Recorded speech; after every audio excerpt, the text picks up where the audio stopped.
Live from Muskegon, Michigan, this is Tiger Talks Wrestling.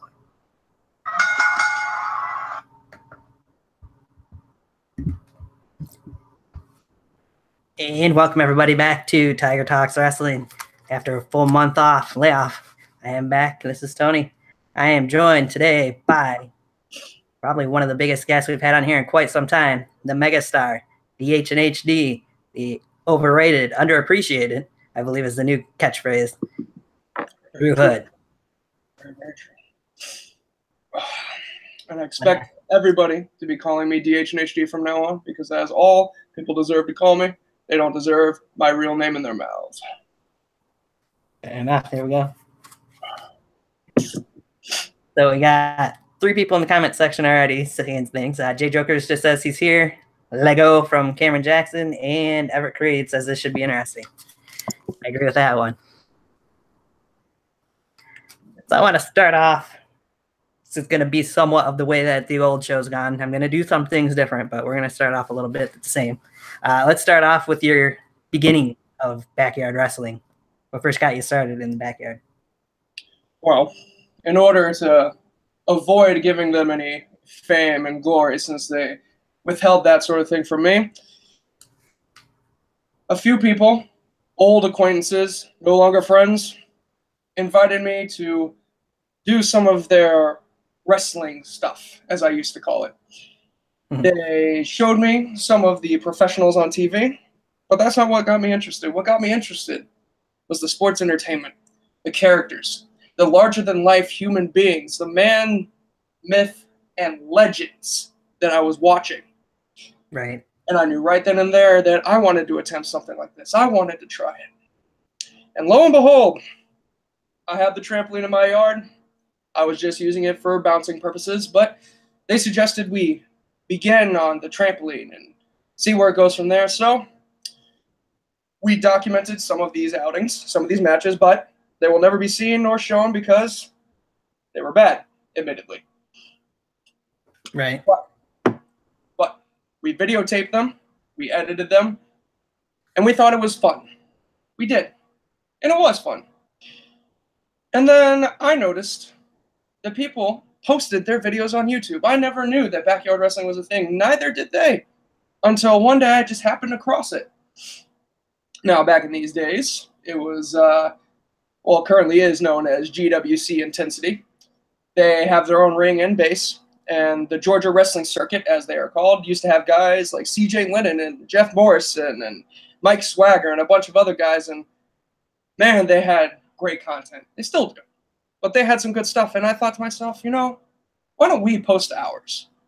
So, lo and behold, we started posting our content. And now, while it wasn't the most creative nor 5-star match factory, as one would say nowadays, it was a good time. It was when it was fun.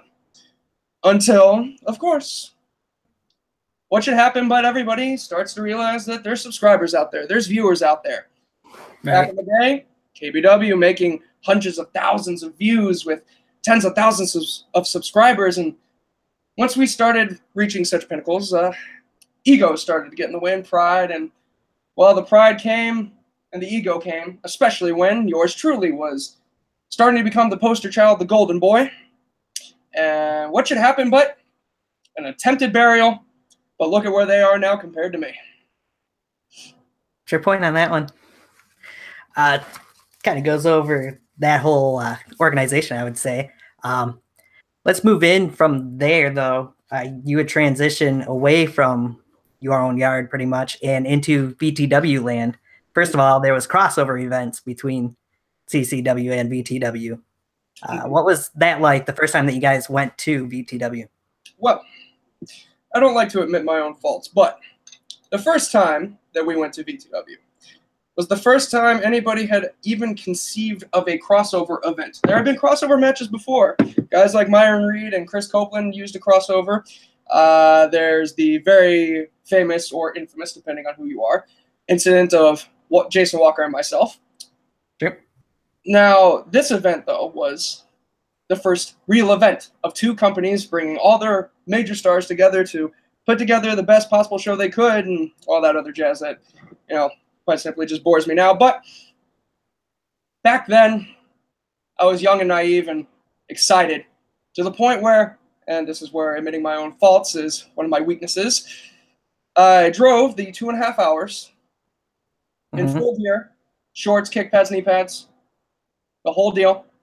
Got there, wrestled in the 95-degree weather, didn't drink, didn't hydrate, didn't do a thing because it was just the adrenaline rush. It was stimulating. It had everything that you would want from a crossover that sadly sometimes you don't get nowadays, since ego and pride seems to be on the rise, but that's neither here nor there. All in all, fantastic first-time experience, and they were very lucky to have me there. All right. And as I mentioned, we'll get into it a little bit. What was the transition like for you when you did go to VTW and started working there full-time, pretty much? Well, being there. Well documented back in the day. I was on something called the Backyard Wrestling Fix with Cameron Jackson. Sure. And that night was the same night/day where I had told off the entire CCW roster because I felt underappreciated, underpraised, undervalued, and underused simply because they were jealous of how good I was. Now, I don't consider myself an egoist or a narcissist, but it just needed to be said. And when I said it, all they said was, well, that's your own fault. They didn't give me any good reasoning. So what I said was, I'm going to go on the BYW Fix. I'm going to expose you all for who you really are. And I only said these things to get people to tune in. And when people tuned in, I didn't say much about them because they didn't deserve it. Right. Now, afterwards, I thought I was done. I truly did think I was done. And then my brother Cameron convinced VTW management that they needed me. And then I got the phone call.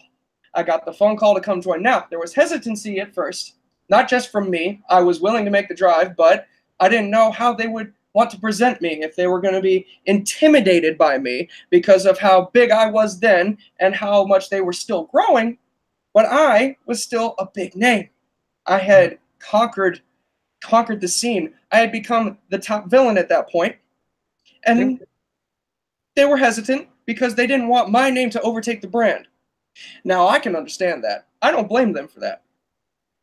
But when I first went, it was magic. I had a gauntlet match. I beat down 4 guys, including a referee. I won the gauntlet match, and history writes itself from there.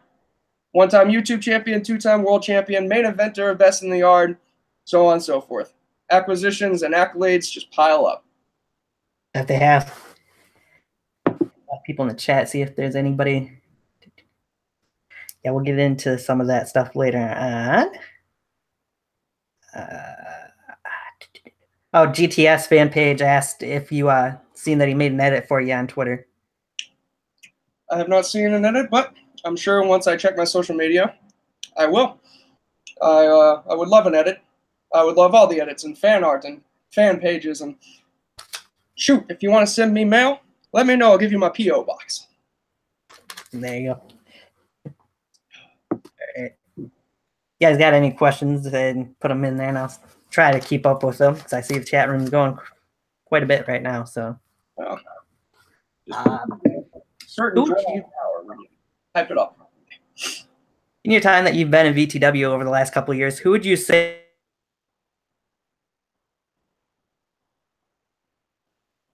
Pardon me for saying so. I think your audio cut out. What was that? What was that, sir?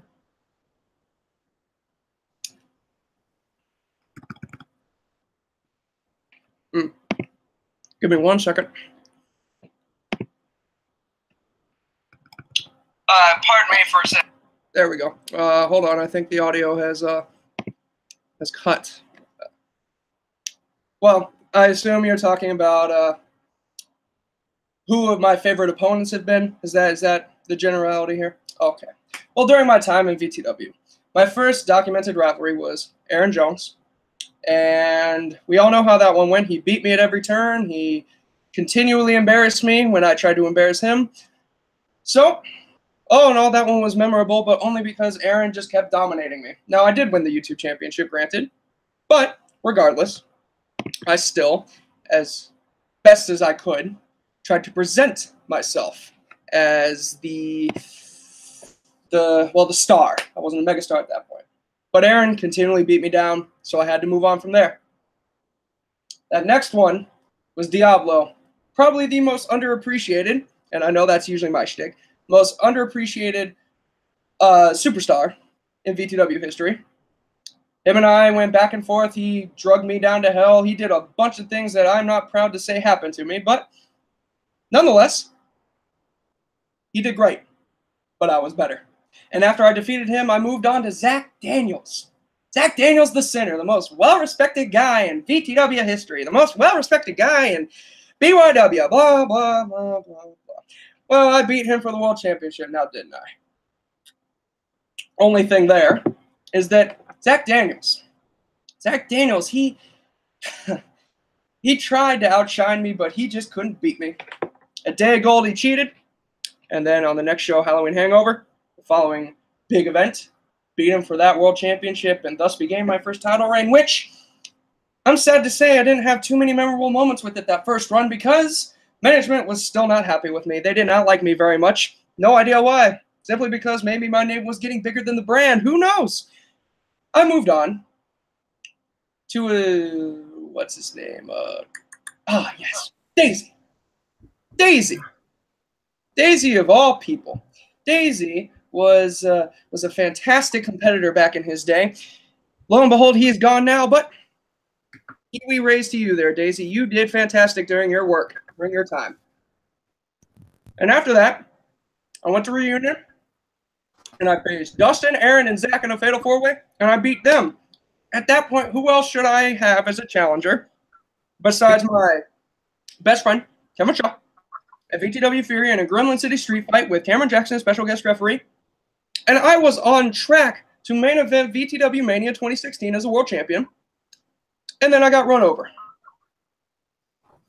After getting run over, I had to suffer for months. I lost match after match after match, all because of one Tyler Storm, whom, and I highly recommend you go back and watch this at VTW Mania 2016, him and I had a no-holds-barred street fight in which we, absolutely wrecked him and destroyed him, where I beat him so badly that on the next Vindication, he quit and he was gone. And then history writes itself because, again, I faced Zach Daniels, and though he got the better of me there, that's only because I had supreme jet lag from all the vacations I took with my FTC brethren.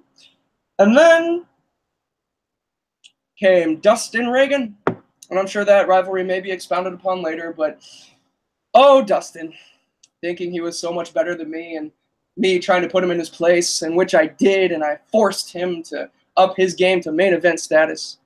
Then there was Jamal Payne, that stupid son batch whom I'm still looking for a victory over. Jamal Payne. Then it went to Dustin, Kevin, and Jamal and myself for the main event of VTW Mania 2017, where I should have won, but I didn't.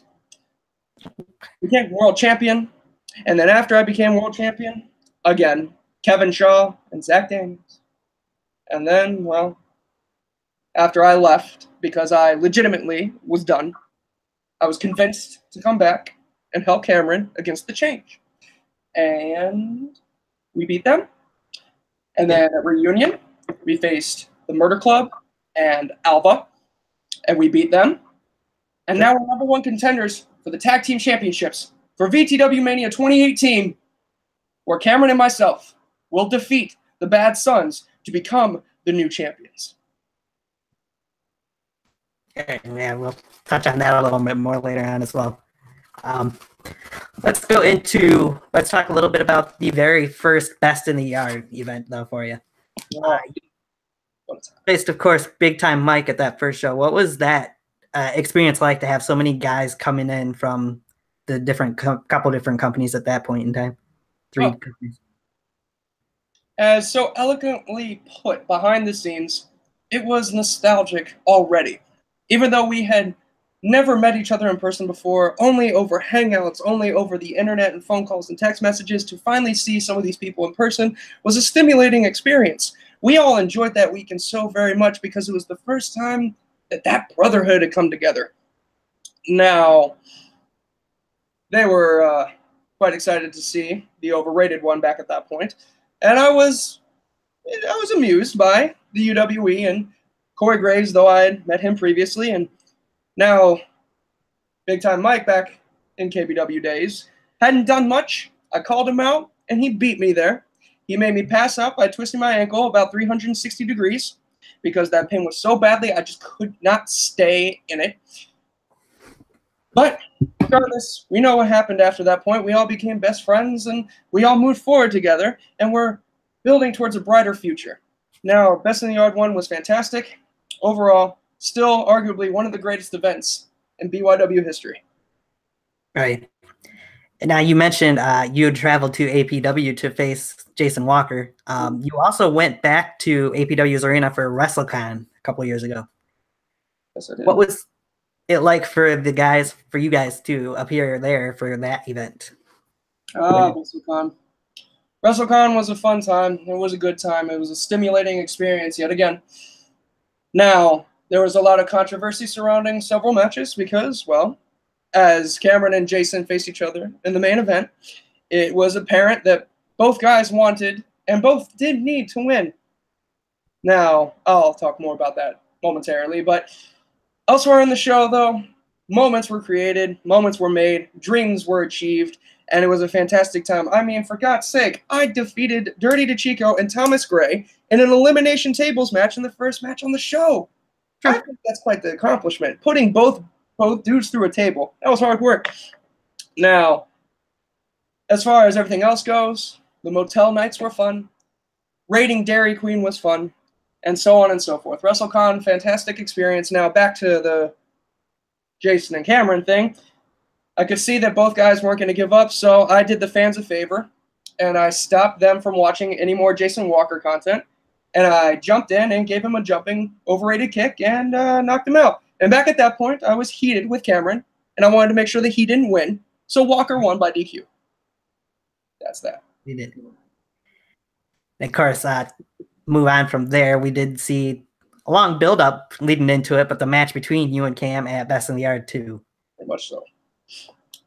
Wonderful outing, wonderful match. Lots of controversy surrounding that one. Most people felt that we didn't deserve the main event spot. Proved them wrong. We got the whole world to watch. We created moments again. We created memories, and we made everybody see what it was like when two titans finally clash face-to-face after a years-long wait. Now, I'm sure people are wondering, so I guess I can go ahead and address this. Why the FTC post-match? Why did we join up? Why would Cameron and I be so heated towards one another that we would just join up as allies right afterwards? Well, the thing is, it has been addressed momentarily in the past by Big Time Mike.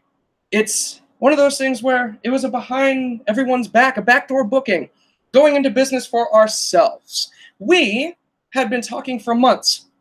Cameron and I agreed that we were not going to waste this opportunity in the main event of the biggest crossover show of the year by just doing maybe a simple finger poke and a pinfall. No. We were going to take advantage and show what we can do so that when they saw all of us three together, they were terrified. They thought, oh, dear God, we're all done for now. Let's just retire and walk off into the sunset. And a lot of them should, and a lot of them semi-did, but neither here nor there. We were brothers, are brothers, and will be brothers.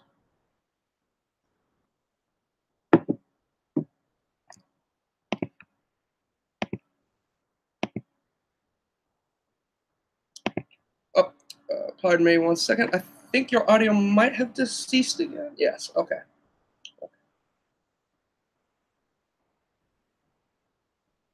No problem. I can go ahead and talk. I have a motor mouth, and people enjoy knowing that I can talk and talk and walk the walk. Anybody have any questions for the overrated, underpraised one? Anybody at all? Anybody at all? Oh, never mind. Here we go. I hear the audio. Okay. I believe. Was that it? Now, for those of you wondering, Vindication comes out this week.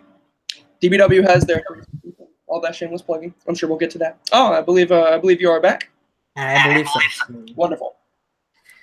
Yeah, sorry, for some reason my mic's just deciding to give me technical difficulties today. It's not a problem. So what I was trying to say when the microphone was cut out was Cam did make a pretty good point. Best in the Yard 2 is still the most viewed Best in the Yard. Very much so. And that tells you something there. And as him and I say, if that doesn't prove our drawing power, I don't know what does. True. Almost 10,000. 10,000 people. 10,000 people have witnessed an incredible event. What a good show. Yes. It was a very good show. So what was it like for you having Cam and Mike around for quite a while there in VTW after Best in the Yard 2 as the FTC kind of took over VTW for a little while? It was a beautiful time. We made that show very watchable in other areas where it wasn't so much. I made that the DH and HD show, but it became the FTC show featuring VTW and friends at that point, and it was a wonderful time. We all took names. We didn't apologize for it. We made impacts. We made people step up to be superstars. We made at least 3 separate heroes. During this time, Kevin Shaw rose, Jamal Payne rose, and Dustin Reagan rose to power. Without the FTC, you wouldn't have the superstars of today. So during that time, it was very stimulating. It was a very wonderful experience. It was very uplifting, if I do say so. Gotcha. So let's go into this for a quick second. What has been your favorite time that you've gone somewhere else besides VTW? Your favorite experience and a crossover event, I guess you could say. Aside from VTW, that is an excellent question. Now, that does require a bit of thinking. I would say WrestleCon would definitely be up there. I would say that King of the Yard had its moments. More importantly, it wasn't much of a crossover, but as most people on Twitter would know, Cameron, Kevin, and myself in September, Labor Day weekend of 2017, drove down to Alabama, and we enjoyed a nice weekend down there. And we had some good times, some good laughs, and good memories. I'd say that's my most fond vacation, though it was not crossover. We still enjoyed ourselves. And aside from those, I do regret that I haven't done as many crossovers as I wish I had. I feel as though VTW, yes, is the perfect platform for a lot of people to come down with the subscribers and viewership. But I do work a lot, so it's hard to travel on the weekends. I work every Saturday morning, so that's difficult to deal with. So I guess my biggest regret of my career is the fact that I don't have too many memories outside of the VTW arena. Not to get contemplative or deep here or philosophical, it's just one of those things where I would love to have traveled to places like KWA and DBW, which, yes, is coming soon. I'm very excited for that. Cameron and I are very excited. We get to go prove our craft to their audience. But as of everything else, it's a little bit harder to choose. That's all I have to say. Fair enough. Let's move in for a quick moment here. Let's talk about Best in the Yard 3. At first, when we see the build-up towards Best in the Yard 3, it didn't look like you were going to have a match on the show. You were just going to be a commentator. We did see that change, and you ended up facing Novid. So what was it like for you to go from originally just being a commentator, or was supposed to be, to ending up facing Novid? Well, actually, I had popped into the chat just a moment ago and saw someone ask a question of why target Novin, so I guess I'll address that one here as well. Now, what it felt like was demeaning. The fact that nobody wanted to face the Megastar at Best in the Yard, even though I am proven to be the guy that makes every feud a prize fight, the guy that has proven that his rivalries are must-watch, and yet nobody wanted to face me. Now, It was demeaning that all I was going to do was commentary, but I was going to be the best commentator possible. I was fully ready to. And then I started to notice that Navon McDonald had been putting out video after video and getting no responses from Avery. Now, logic states that I should have called out Navon at that case, but instead, being a good old company man back at that point, I tried to help Avery. I tried to get involved to make sure that that feud was must-see, but once Avery almost essentially quit entirely, I started to notice that Navon had a change in him. And I saw the Novin coming out. And that's who I always wanted to face. That's the man I wanted to face. I don't want to face goofy old Navon McDonald's. I don't want to face the King of the Mountain. We're already seeing the King of the Mountain go in the WWE Hall of Fame this year. I don't want to face that guy. I wanted to face the face-painted freak. I wanted to face who turned out to be his father, Novin. Now, why would I target Novin when he's defeated so many people, when he's beaten so many people? I don't think you could count how many losses he's had on two hands, much less one. Why would I target him for Best in the Yard 3? Well, the answer is quite simple. I wanted to end him as not only revenge for humiliating our esteemed chairman back at that point, Avery, not only did I want to get revenge for the fact that he would come down here to my show and he would get opportunities. He would get world title shots. They would have to give him the world because he held us hostage for it. I wanted to get revenge for the fact, not on him, but for the fact that I wasn't going to be on the show. I wanted to show the whole world that that was a mistake, and I proved it. I proved that it was a mistake to even have considered me not on the card. Now, as far as Novin goes, the escalation happened when he kept targeting me and my past. All I did was read his book. That's all I did. I just revealed his history, and then he starts to target me. So, of course, being any sort of man, like the rest of us know, my pride was hurt, and I had to hurt him for it. And I had to hurt him bad. So Novin, all in all, he was the instigator. And his son, Navon, still owes me a lot of money for that friggin' tent from King of the Yard, so I had to beat it out of him. Gotcha. It's an interesting point. I want to get back to Best in the Yard there a little bit, but since you brought up King of the Yard, what was the experience like to be a part of that, seeing 32 guys participate, well, 33 guys, excuse me, participate in something like that in the backyard? It's not something we really see happen. I think it's one of those moments where BYW ascended, and it became a moment where it wasn't independent wrestling by any stretch of the imagination, but what it had become was more than BYW. It was a wrestling show. It was something that the world was so ready to see, and we were so ready to do. Now, tensions did run high. Tensions always run high. Let's be honest. But it was an enlightening moment where the rest of us realized, you know, if we put our minds to it, well, some of us, if we put our minds to it, we can become bigger stars. We can do shows like this in front of thousands of people, hundreds of thousands of people. We can entertain millions across the world. It was a nostalgic experience, but there was also brotherhood. We all enjoyed a good laugh or two. We enjoyed eating dinner together. We enjoyed spreading the love and the cheer. We enjoyed being with one another back at that point. All of the past transgressions off to the side. We put aside all of the pride to put together a mega show. And when we did that, inspiration struck everybody. We all wanted to succeed, and darn, did we ever. It was great.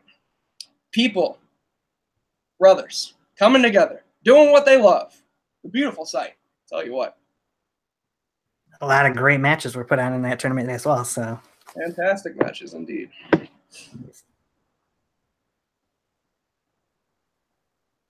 Okay. Well, since he asked it, I'll get into this question that I've seen here. Since Best in the Yard 3, we've seen the return of him, and he went against your brother, Cameron Jackson. Would you be willing to face Cage, or would you be interested in facing Cage? is a question that was asked in the chat room. Cage. Cage. All right, we'll give him a little segment here. Cage on the build to his big, huge prize fight with Cameron Jackson mentioned something that was true, and I never denied it. I've even admitted to it, and I'll do it here again. I used to seek his advice back in the day because why wouldn't anybody? He was a major star, is the major star. He's the one that's succeeding. He's the one with the views, subscribers. He's got money from this. Of course I was going to go to him for advice. Of course I was going to ask him to grade everything. Of course I was going to ask him, what should I do? Little did I know back in those days, all I was how a lot of people watching this and all of them are. I was a little fanboy for Cage. But I definitely grew up out of that. Once I realized that that man, and I won't take anything Cameron Jackson has said away because he did say a lot that was true with the t-shirts and the subscribers and the begging and pleading for all of that. That's all there, yeah. But I realized that Cage is simply just a name. He's just a boy. He's not a man. He's a boy. Cage, you know what? Let me put this down for a second. Cage, he's the overrated one. He's the overhyped one. He is the one that is overpushed, over everything. But not only is he over with all these, on the flip side of that, he's over. O-V-E-R. All capital letters. All those KBW marks invaded the Best in the Yard stream and almost tried to bury the rest of the show simply because Cage hadn't come up yet. I took personal offense to that because the DH and HD show featuring Best in the Yard 3 and Friends was a fantastic outing for everybody involved. And yet, he's still getting the attention. Listen, if I ever wanted to face Cage, it would not be an honor for me, it would be an honor for him. Because he would come back from his less than successful career in the independents to come face the megastar. The man that he once gave advice to, and he would seek advice from me before I beat his chimpanzee-looking face in so badly his mama wouldn't recognize him. Cage is nothing to me. So does Cage want some of me is the better question. Not only that, side note, he tried to break my eye socket. His knee went straight here when he dove on top of me when I was trying to catch Cameron Jackson to make sure he was okay. So yeah, I'd say Cage is a backstabbing little sunbatch. All right. Let's see where we go from there. Oh, Kevin Shaw had a question for you. I'll get to that here. How was it celebrating with him after winning the YouTube title? After he won the YouTube title. Listen, I didn't like Kevin Shaw very much because he decided that he wanted to go off on his own way after trying to win the world title for me. He stayed in the scene, won the championship that I feel I never even got a proper second run with. But then he goes and does something brilliant like that. He pulled off the heist of the year, and we are only in February.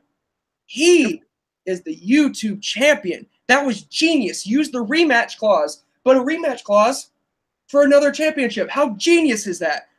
So celebrating with him afterwards, drinks aplenty. I think there was at least 16, if I remember correctly, bottles on the floor and bottles on the wall once that was all said and done. It was a beautiful time. Cameron, Kevin, and myself, we enjoyed a nice, well, after party at the you-know-where. Of course.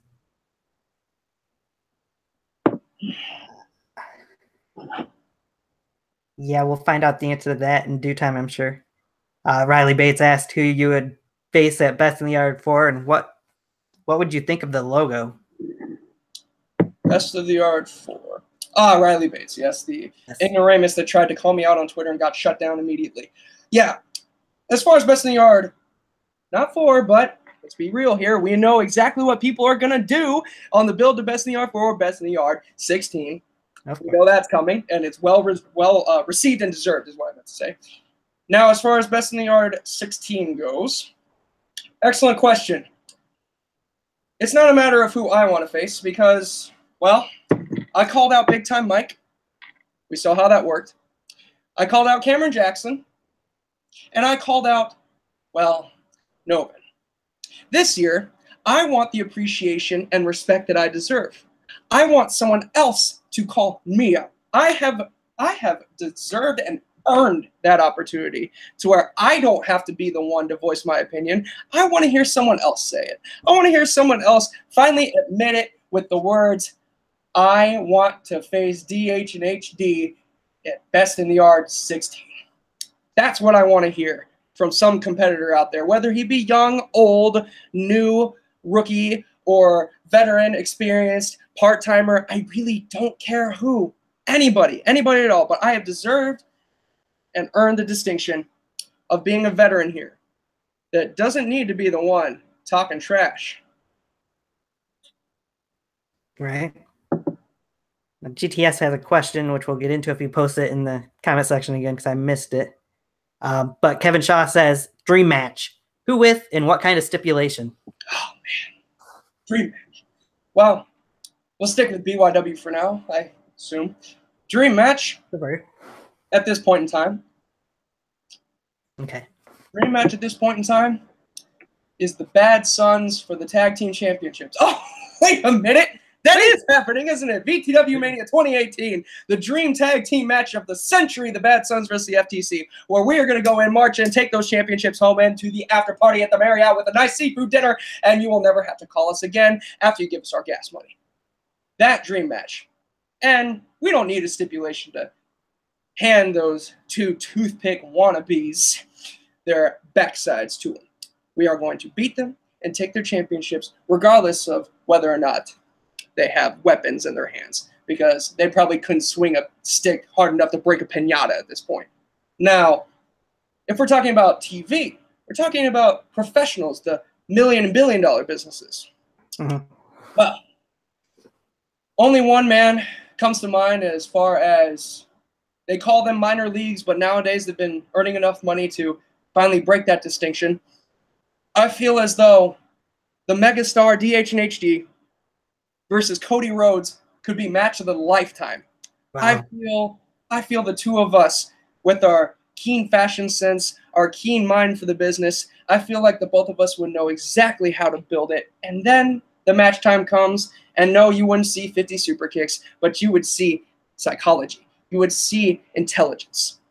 And then after all is said and done, I've beaten Cody Rhodes, I go on to bigger fame and fortune, which brings me to the major leagues, the $1 billion. His time may be short. His time may be almost up. But there was a time when his time was now. I think DH and HD versus John Cena is a mega match. The former face of the company versus a future megastar, the future face of Madison Square Garden. Head-to-head, face-to-face, clashing at a pay-per-view. That right there is a mega match that I would pay money to see. Those both would be amazing. And I, for one, with you, I believe, and some other people, I don't care for all the super kicks you see in a lot of matches nowadays. So. Not quite. Especially since my maneuver, the BR boot, seems to be more effective somehow. True. All right. Yeah, people just killed Shawn Michaels' career is what they do with that, and if you ask me. Yep. Unbelievable. So we got a few more questions in the comment section and comments. GTS fan page's first question was, what's your favorite moment in your BYW career so far? Favorite moment? Yes. Well, it involved three men. Three men with nothing to prove, but a lot more to gain. Fooling the world, shocking the audience, coming together in the main event of the biggest crossover show that's ever been viewed, SNR 2. Big Time Mike, Cameron Jackson Entertainment, and DH and HD finally joined forces. And we weren't just locking fists behind the scenes anymore. We were doing it on screen. We became that trio, and that moment was the pinnacle of that show. That was when everything changed. Best in the Yard's always been a point. You've seen everything leading up to it, and either afterwards, for a lot of people, it goes this way, or it goes this way. Sure. Some people may remain stagnant after a Best in the Yard, but what we did was we took our moment and we did this. And we soared, we scored, and boy howdy, it was a good time. Yes. Yankees in the chat section says, gotta love the suit. Love you, Drew. Much love there, Yankee. Disappointed that you won't be joining us at DBW, but That's neither here nor there. Maybe one day I'll beat you in a weight scale contest, but we will have to see. GTS's other question was, would you like to be on Grimm's Toy Show? In my opinion, that'd be awesome. As far as GTS goes, and I'll be careful what I say here in case some opportunities come in the future. Who knows? We've seen Yankee on it. We've seen Ellis Taylor, Cyrus X, Charlie Tiger. We've seen people move on to GTS, and that's all well and good.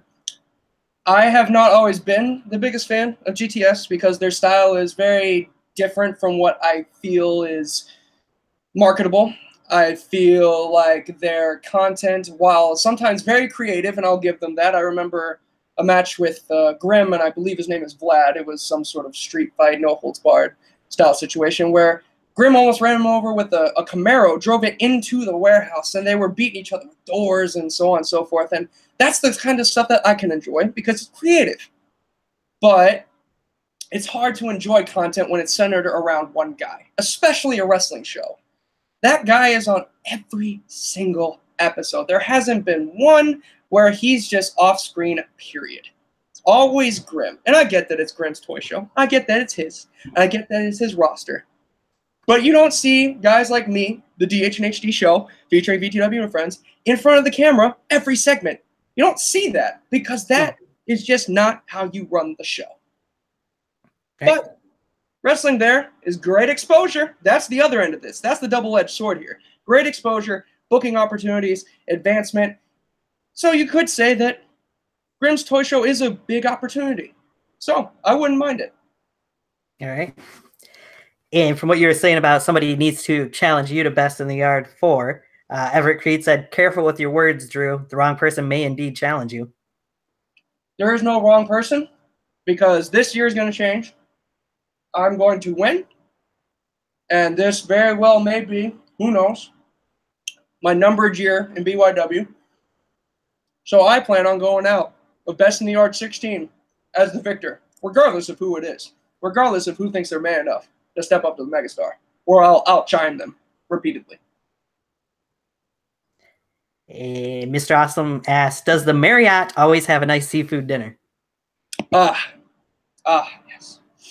Well, the Marriott, their room service, sometimes lacking, but I can only assume that's because of the loud noises that protrudes from the rooms that we celebrate in. We always request room 16, but sometimes we don't quite get that room, which is understandable. Very busy schedules, very full rooms. Now, yeah, they got some pretty good seafood. I wouldn't recommend their tilapia or salmon. It's all about the shrimp. That is where the money is. Shrimp's good. All right. And Creed would say, you may as well give the FTC the tag team titles now. The Bad Sons have been too comfortable with effortless opportunities. That is very so beyond true. Oh my goodness. Okay. Listen, we'll talk about this for 1 second, then I'll let you continue. The Bad Sons are what I like to call, well, stale bread in a can. And the reason why they're in a can is because they haven't even touched or broken out to reach their full potential. And that's weird to say since they've been tag teaming since, I believe, Final Stand of last year. And they won the titles at VTW Mania 2017. Big moment for them. But ever since then, there's been high moments for them where they really showed teamwork, where they showed that they wanted to be together. But if I'm going to be honest about the Bad Sons right now, they may be tag team champions, but that's only in name. They are only the tag champions because the match card picks and the little nameplates say so. Right. They don't really seem to care about each other anymore. It seems like they're feeling like they're chained together, like they're weighed down, like they can't break out and be super big by themselves, which, well, they've proven individually to be quite the tandem, but they haven't reached the success individually as they have as a team. Now everybody cannot get enough of them. The fans love them. So I don't see why they're deciding before Mania to try and have this doubt in their minds, because it's that doubt that's going to cost them the championships at Mania when Cameron and I take them from them. Might as well hand it to us. That is very true at this point in time, but we'll see what they do. Yeah, I highly doubt they'll do that, but we'll see. I think I'd have to agree in some points to it. Everett Creed also says now himself and Angelique Stark will soon get married. Luckily, it won't be like a certain wedding at WrestleCon. What are your thoughts on that wedding?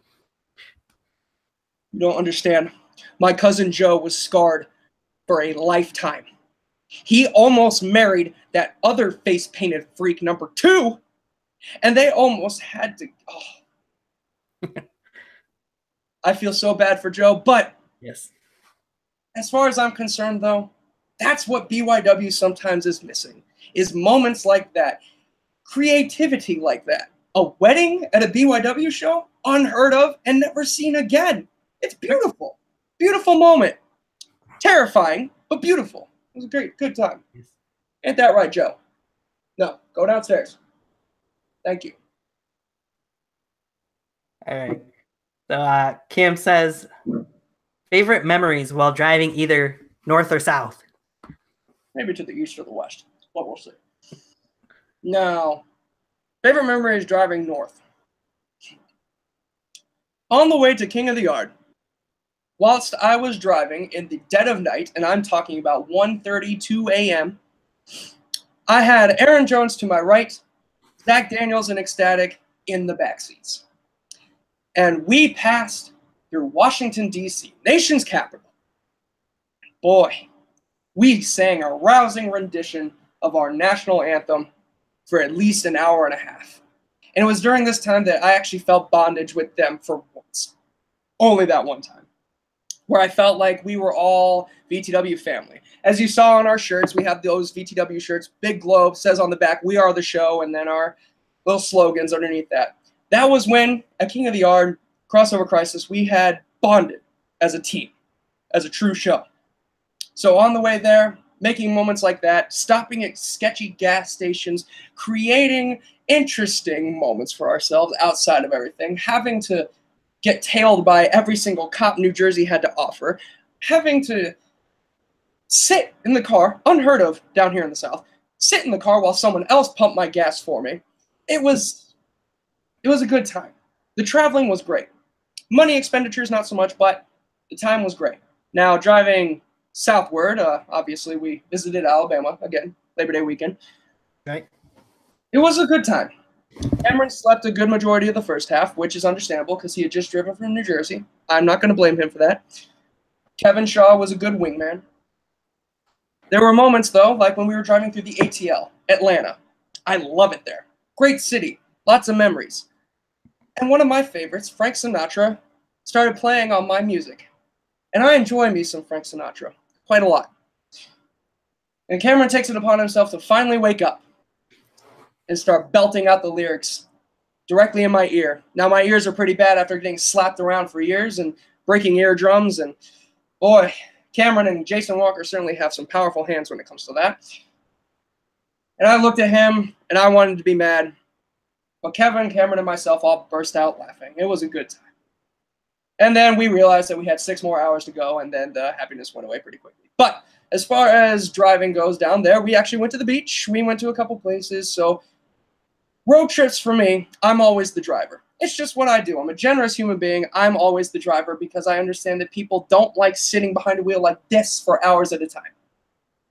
So sometimes memories can't be really made for me because I can't look at content. I can't look at a funny picture. I can't really do anything like that. But it's the driving that I love. I love the traveling. I feel like I'm built for it. So we'll see what happens, especially with this DBW trip coming up. Maybe some story will stem from there, and we'll see what happens.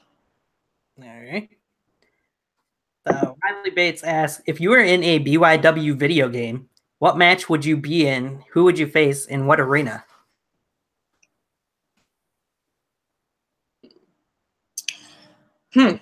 Well, if I was in a video game, what match would I be in?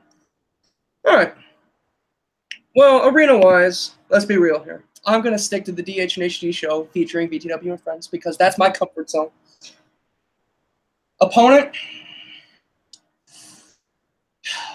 you know, I'll go ahead and say it. It's the same guy that a lot of people overlooked for quite a bit of time, but funny enough, it was and is during his part-timing that he's begun his rise in popularity. Again, I would love to throw hands with none other than the silver bullet, Mr. Headshot himself, AK-47. I would like to show him that his little flying kick that he does is nowhere near as good compared to mine. I would love to take Boot versus Headshot. I would love to take AK-47 versus DH&HD. I would love to main event that show with him. Now, the only problem here is stipulation-wise. Do I want to break him in half? Because he almost got put out of commission by Navon McDonald, of all people, who couldn't lift a bag of hammers even if he had a forklift. If he is so easily beaten down by Navon, then, I don't know, putting a chair in my hands or a kendo stick or a ladder, I might kill the poor boy. And I don't want to do that. His gaming channel is actually reaching some levels of success. So, stipulation-wise, we'll keep it... I'll give him 2 chances. 2 out of 3 falls to try and get at least 1 over on me, which we all know well and good would not. Fair enough.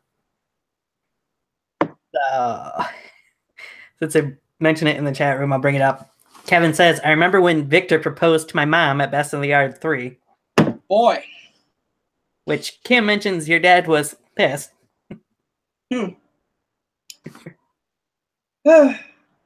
That was... All I can say about that moment was it almost stole the show. And I know that's a very hard thing to do. But wow. That was quite the moment. Almost had a second marriage. Poor Victor. Just can't seem to find luck anywhere. Poor guy. But can't blame, Mama Shaw either. She was a lot bigger than him and would overtake him and might mistake him for a toothpick after a meal and pick her teeth and throw him out. It was a good moment. The only problem with that, and spoiler alert here, behind the scenes moment here, BTS, I hadn't been in attendance for that match, unfortunately. I was still driving from work. But after watching it back, fantastic stuff. Amazing stuff. Great moments. Nice. I kind of going back a little bit here. Kevin mentioned, Drew, you remember going to Alabama and Cam went crazy in the back seat. Yep, that was through the ATL when he ruined my Frank Sinatra My Way, one of my favorite songs of all time. Yes, Cameron, thank you. Love you to death, but how dare you? Oh, I see you said afterwards that you mentioned it. Okay, I didn't know if it was a different story or the same one, so make sure I got his question. How dare he? So J Joker Design says this is about 4 questions all in one sentence. Well, not one sentence, but one spot. But what do you think of the presentation of backyard wrestling today? What stands out compared to what BYW was considered as when you started?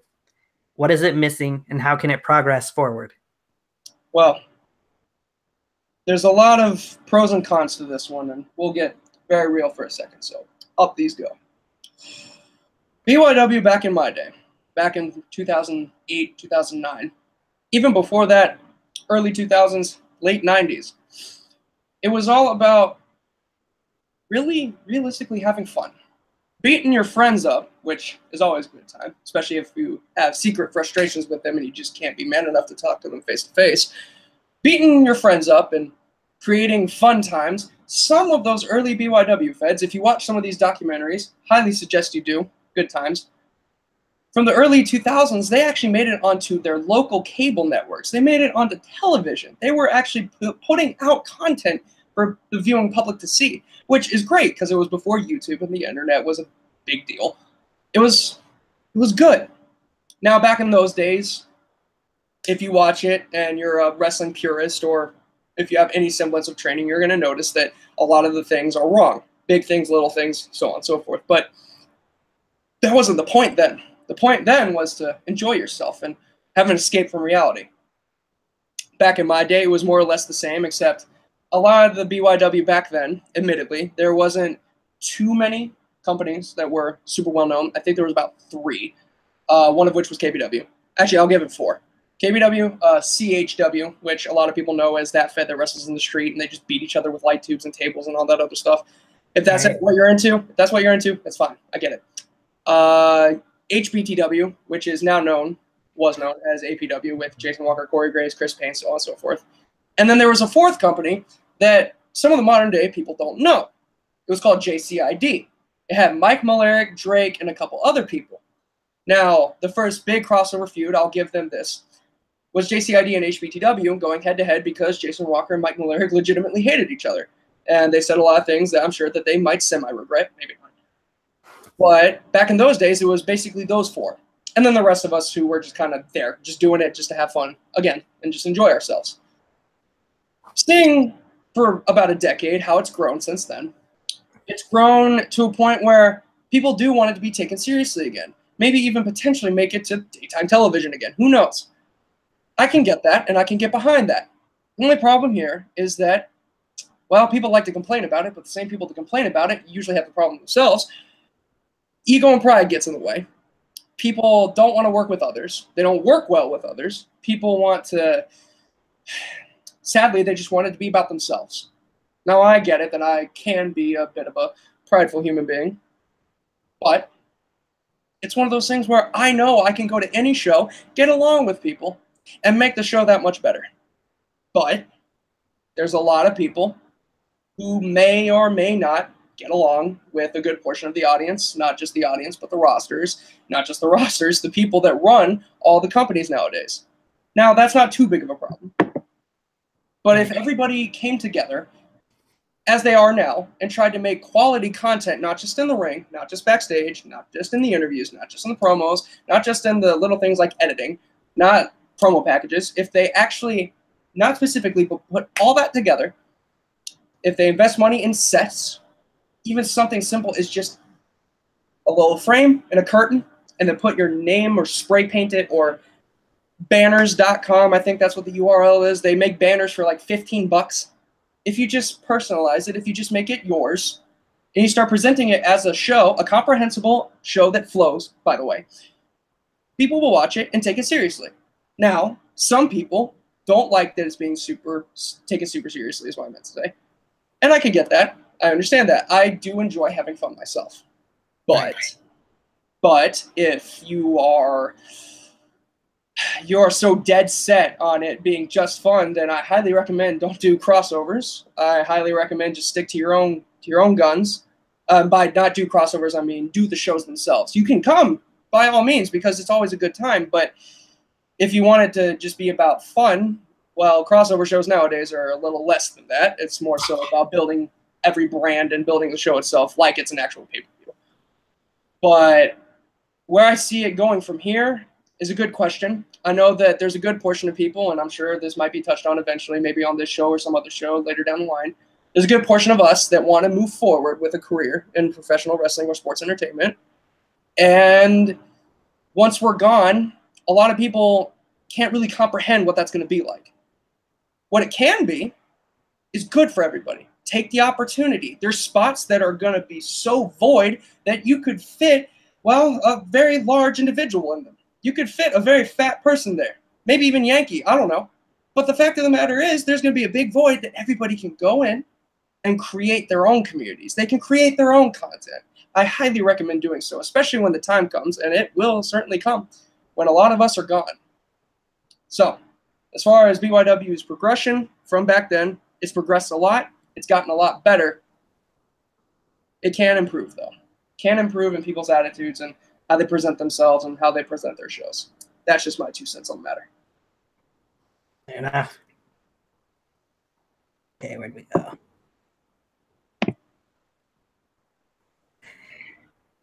So we got one person who's behind you and AK for best in the yard. And Kim, okay, I'll mention this. Kim says, remember when you peed in a bottle in the back seat and I thought you were pulling it out the window, Drew? I didn't. All right. We were driving through South Carolina. I pulled over because I was getting a little tired, and I told Kevin to take the wheel. I fell asleep, and we still had like 300 miles to go before anything changed. So I laid down, and I took a nap for about 80 miles. I can't really judge time because I'm not entirely sure, but about 80 miles, and then I woke up. And I felt refreshed and ready to go. I actually ended up driving the rest of the way. But before we switched and could find a rest stop, I did have to pee a little bit, admittedly. A lot. And Kevin was going 75 down a highway, down the interstate. So what else am I supposed to do except try to pee in the bottle? Now, I grabbed the bottle, but I didn't go inside of it, okay? Let's just put that out there right now. I didn't go because, well, it was a full bottle. So while I'm holding it, I think to myself, might as well just try to empty it to try and then maybe use it. So I roll down the window and I start pouring it out. Any sensible man would do that. Cameron starts yelling at me from the front seat, saying, just let it go. And I say, what? He says, just let it go, even louder. Now, he's not singing Frozen lyrics. He's actually trying to tell me to let the water bottle go. And I have no idea why. And I pull the bottle back in, roll out the window, and he says, did you just empty your bottle of pee all over the side of the interstate? Because what he thought I had did was when I did this, all of it went all over the side of my car, all over my arm, and everything else. So, yes, I remember that time, but you remember it quite differently than I do, because it was water, and I swear to God it was water, and if anyone tries to fight me on that point, I will end them. Gotcha. APW is in the chat room. We all know who that is then. I'll get to Riley Bates' question in a second. 75 when you woke up, not when you were sleeping, Kevin says. Oh, so Kevin was speeding in my vehicle without me knowing. Listen, Kevin, we're best friends right now, but I'm going to kill you. I don't let people drive my car. Okay. Riley Bates said, would you face Finn Balor, AJ Styles, Shinsuke Nakamura, or Kenny Omega if you went to the pro scene? Well, 4 very different individuals, and one of those people is not in the same company. Finn Balor, yes. AJ Styles, very much so, yes. Shinsuke Nakamura, very much so, yes. Kenny Omega is, I would say yes, but there's a lot of catches that I would have to take because I disagree with some of the things that he does. But all in all, I feel like all 4 of those guys would be very much so big-time matches for me, and I would very much so enjoy it. So yeah, I'd face all 4 guys. Why not? And for the question that APW missed, you missed quite a bit. You missed an hour of the show, so Just a little bit. Just go back and watch it after we're done. All right. So they've slowed down a little bit in the comment section. So let's get back into. I want to talk about. Don't bring it up that much, but Crossover Crisis. Ah, yes. Yeah. You and Cam had the first match that was aired on the show. I would say I have said personally that I felt it was the show stealer of the event. You and Cam got the win over Jamal Payne and Dirty Chico.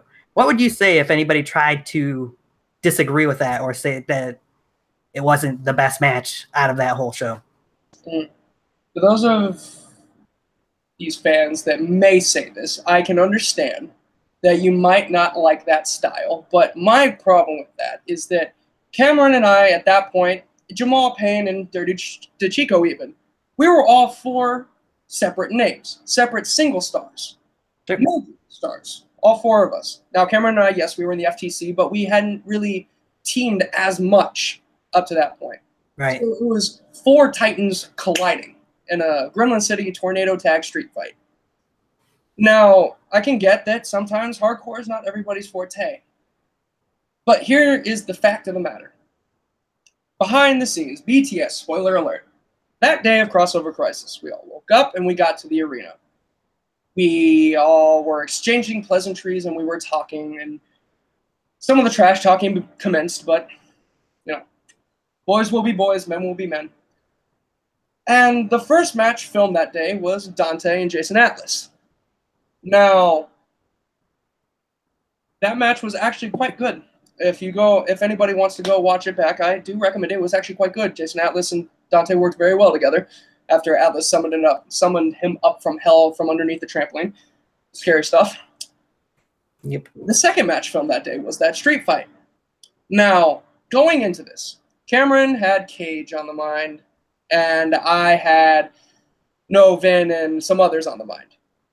Dirty DeChico had Dustin on the mind, and Jamal Payne was finding himself and did have Evan Blake on the mind as well. Now, the 4 of us were all pissed. Very, very upset. Because the majority of us had been told, you guys originally were going to be the main event.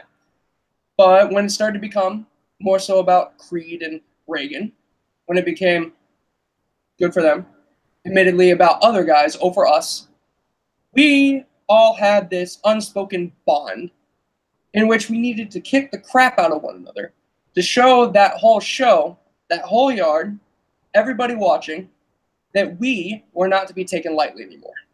Now, we've done that several times in the past, but that was the breaking point for not just Cameron and myself, but for Jamal and Dirty as well. Right. And what commenced was, as you said, and as I think, and I feel a lot of people think, that was the match of the show. And from there, we all did our own thing and enjoyed ourselves at Best in the Yard 3. I believe we're talking YouTube time about 5 days later, maybe 4. Somewhere around that time anyways, yes. So Cameron said he's convinced that it was pee in that water. Listen, he was convinced of one thing, but I'm guaranteeing you, it was water. Okay, Cameron? It was water. Thank you. Moving along. There's another person in here who has a question, and I'm going to get into it right now. Why did you and Cam beat the piss out of me, as in Big Time Mike? Why lie to my face? Why not pull me aside beforehand? Why? I don't know why people keep accusing us of this thing. We didn't do it. We didn't do anything. All we did was we went to reunion, we beat Murder Club and Alva with Mike by our side, raised each other's hands, went to the back, and then after party at the Marriott, be all 16, all that other nonsense. We enjoyed ourselves, and now Cameron and I are going to VTW Mania 2018 to face the Bad Sons in a tag team dream match for the tag team titles that we're going to take. We have never put our hands in such a way on Mike, and I cannot believe that people are still going on about this. It's been months. We got sent to therapy because people are so paranoid about something that didn't happen. So, to answer whomever question that was, wrong. Didn't happen, and I refuse to hear that anymore. It's ridiculous. Unbelievable. I don't think that's the last you've heard of that.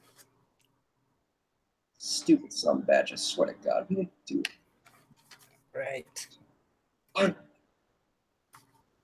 We'll get into it. Riley Bates says you must have issues. I have no issues at all. What? What are you? Listen, yeah, I got issues, but they're very different issues than what people may think.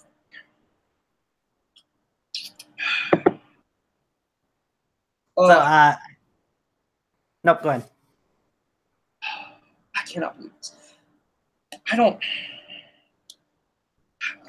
I wish Mike would call, maybe. I wish he would call us to talk to us or something. Because I'm sure he's tired of this too. I'm sure he's tired of the lies. I'm sure he's tired of all the people accusing all three of us of this situation, of this event. It didn't happen, nor will it ever happen. Ridiculous. Continue on. I'm good. I'm sorry. So I had some questions sent in from some random person. I've never heard of him before. His name is Timothy Pilgrim. It says, how did it feel to get your butt handed to you at Best in the Yard 1? I didn't. I actually put in quite the effort. I don't know what feud and fight you were watching. I actually did very well for myself at Best in the Yard 1. Thank you. Now, how did it feel to have my ankle twisted out of place? Pretty bad. Pretty awful. But I understand why he did it. Mike was mad because back at that point, I was saying things about his family. I was saying things about him that were very, very mean. I get that. Now, I didn't get my butt whooped, but as far as that match goes, I feel, bragging about it, personally, that was the first time we had ever seen a big-time match like that on BYW programming, where it was two guys slugging it out so hard, hitting each other for friggin' real, punching the nonsense out of each other, hitting each other as hard as they could, presenting a fight, an actual fight on sports entertainment programming. So, I'm proud of getting beat up. Thank you very much, Timothy Pilgrim, whoever you may be. He had a few more questions, which we'll get into, but Big Time Mike does say that he called 10 times and all have been missed. I have 2 Snapchats, and that is all I got. I don't know what he's talking about. Call again, Mike, and maybe we can figure something out. So, that's on that topic anyways, and those are those questions. How did it feel to win VTW Gold for the first time? Well, the first championship I won was the VTW YouTube Championship after Avery, in a faction that I was with him, gave me a briefcase to essentially MITB style, turbulent style, to cash in on any championship I wanted at any given time. I won the YouTube Championship very cleverly, very intelligently. Mid-match, I defeated, with Mephisto, Aaron, and Merrick, a name that probably not a lot of people nowadays know who that is.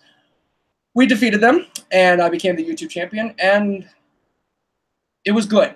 It felt good. The only problem is I didn't get to spend much time with it because post-haste, about a month and a half later, I lost it. But in that moment, I did feel good. It felt great. It felt great to win the World Championship 2 times as well.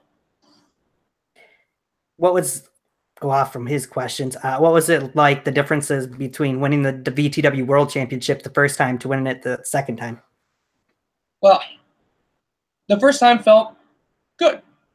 It felt like I had finally accomplished what I had always wanted, and that was to get the main event and the main title of the show that I was on. Something that did happen, and God forbid I say it, but CCW, I did win the championship, but back then I knew that that was just a handout. They just wanted to try and keep me happy while they continually tried to bury me. Winning the VTW World Championship from Zach Daniels, the Sinner, who became pretty much everybody's favorite wrestler at that point in time in 2015, till now. Let's just say it felt vindicating, in order to use a word here. It felt like a cleansing of past transgressions finally being vilified, and I'd finally put everything behind me to win the championship. But that was later soiled out because I wasn't featured, I wasn't promoted. So VTW essentially did the same thing to me that the CCW crew had done. Now, I feel the VTW crew had done it unintentionally, but the second time around, that felt like it had to happen. It mattered. 2016, latter half of 2016, going into the first half of 2017, for me, was my time.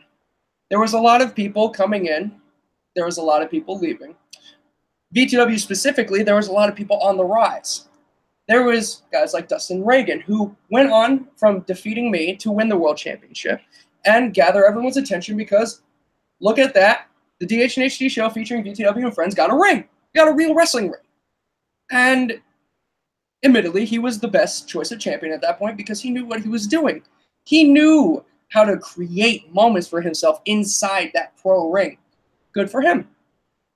But as he had reached the pinnacle, he stayed there, while yours truly was creeping up behind him ever so slowly. And I told him too, very much so. This is on record. I told him after our match at Turbulence that after he won the world title, because I knew it was coming, I was coming for him. And I took that to heart. And I kept that right here. And mentally, I prepared myself, which is why I was the most motivated and why I won the Reunion Rumble. Should have had my one-on-one contest with Jamal Payne and Kevin Shaw at that time. Stuck their noses where it didn't belong. We had the Fatal 4-Way. And I lost. Didn't get pinned, but I lost. It felt like a chase that was never going to end. I felt like after Mania, I wasn't going to get another shot. Because, God forbid, the Megastar actually get a championship. God forbid DH and HD actually lives up to his potential. So I called Dustin out for one more match. And in what I still feel is the best vindication match in history, Dustin Reagan and myself battled for the World Championship in the main event on the Super Vindy post-Mania 2017. And I won. And I proved I was the better man. Now, yes, we were both beat up, him more so a little bit because he faced dirty and got power bombed on flat out wood. I get that. I get that he was hurt. But I won it fair and square. Fair and square. And that that felt like the moment for me. That was my favorite championship win because I defeated Dustin Reagan in a pro ring for the championship. That was a good feeling. That was a good moment that I will remember forever. All right, so a couple things here in the chat real quick. H2, the NWF Adrenaline General Manager, pops in and says, just popping in on my break at work to say, yeah. What's up, H2? Nice to see you in here, and glad you're popping in, and we hope to do business with you in the future. It's very interesting. King Dominator also says, hey, Drew, how you been, man? Doing well. I'm not quite sure who you are. Mike, I'm not sure. Doing well. Thanks for asking. He's around. I'll get to that. Thanks. Riley Bates had this to ask. He's asked it in a few other shows as well because he's in a new company that's just starting up. What advice would you give a company like the one that he works for, SBW, and to one of the champions, which he is one of the champions? What would you give him for advice and the company for advice? Advice is use your resources and use them well. Don't hold back. If you think an idea is good, implement it. If you want to be presented as the champion, put yourself out there like you are, because I know who you are, on Twitter, on Facebook. Create Facebook pages if you haven't already. Instagrams. Social media is a great outlet nowadays, especially for BYW. The VTW Instagram has quite a lot of followers now and gets a lot of views and likes and things like that. And people go from there to your YouTube channel, which I'm assuming you do have a YouTube channel. As far as other bits of advice I can have, don't focus on just one aspect, like I was saying before. Make sure that your show is the best well-rounded it can be. Make sure that everybody involved actually wants to be there and can actually put their pride aside. Make sure that everything is being doled out evenly, especially pay. I'm tired of getting 5 cents a week from VTW, but that's neither here nor there. As far as advice goes, do what you want to do. Don't worry about what other people want to do either, especially in your own company. If you want to do something, do it. Simple as that. Fair enough. All right. See if they get anywhere else into that. Let's go back into Best in the Yard here real quick before I get to some other questions. Oh, first, Kevin Shaw says he just wanted to say congratulations to you and Cam for winning at Reunion. Thank you, Kevin, and congratulations for your genius maneuver of winning the YouTube Championship. We'll be joining you soon in the Champion Circle.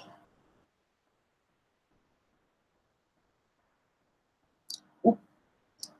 I believe your microphone may have stopped working yet again. Let's see. That silly old microphone again, trying to bury you like CCW and XPW have tried to bury me. It's just one of those things where they try to take away your voice. You just gotta say, screw it. I'm gonna get it done somehow, some way. Oh, well, look at here. We got White Eagle, leader of all Eagles. Now, White Eagle, funny enough, as some people will know, we actually met him and his brother at an independent show, which, big news there. BTW Stars actually went to ACCW, which is technically an indie show, and the 4 competitors there did fantastic.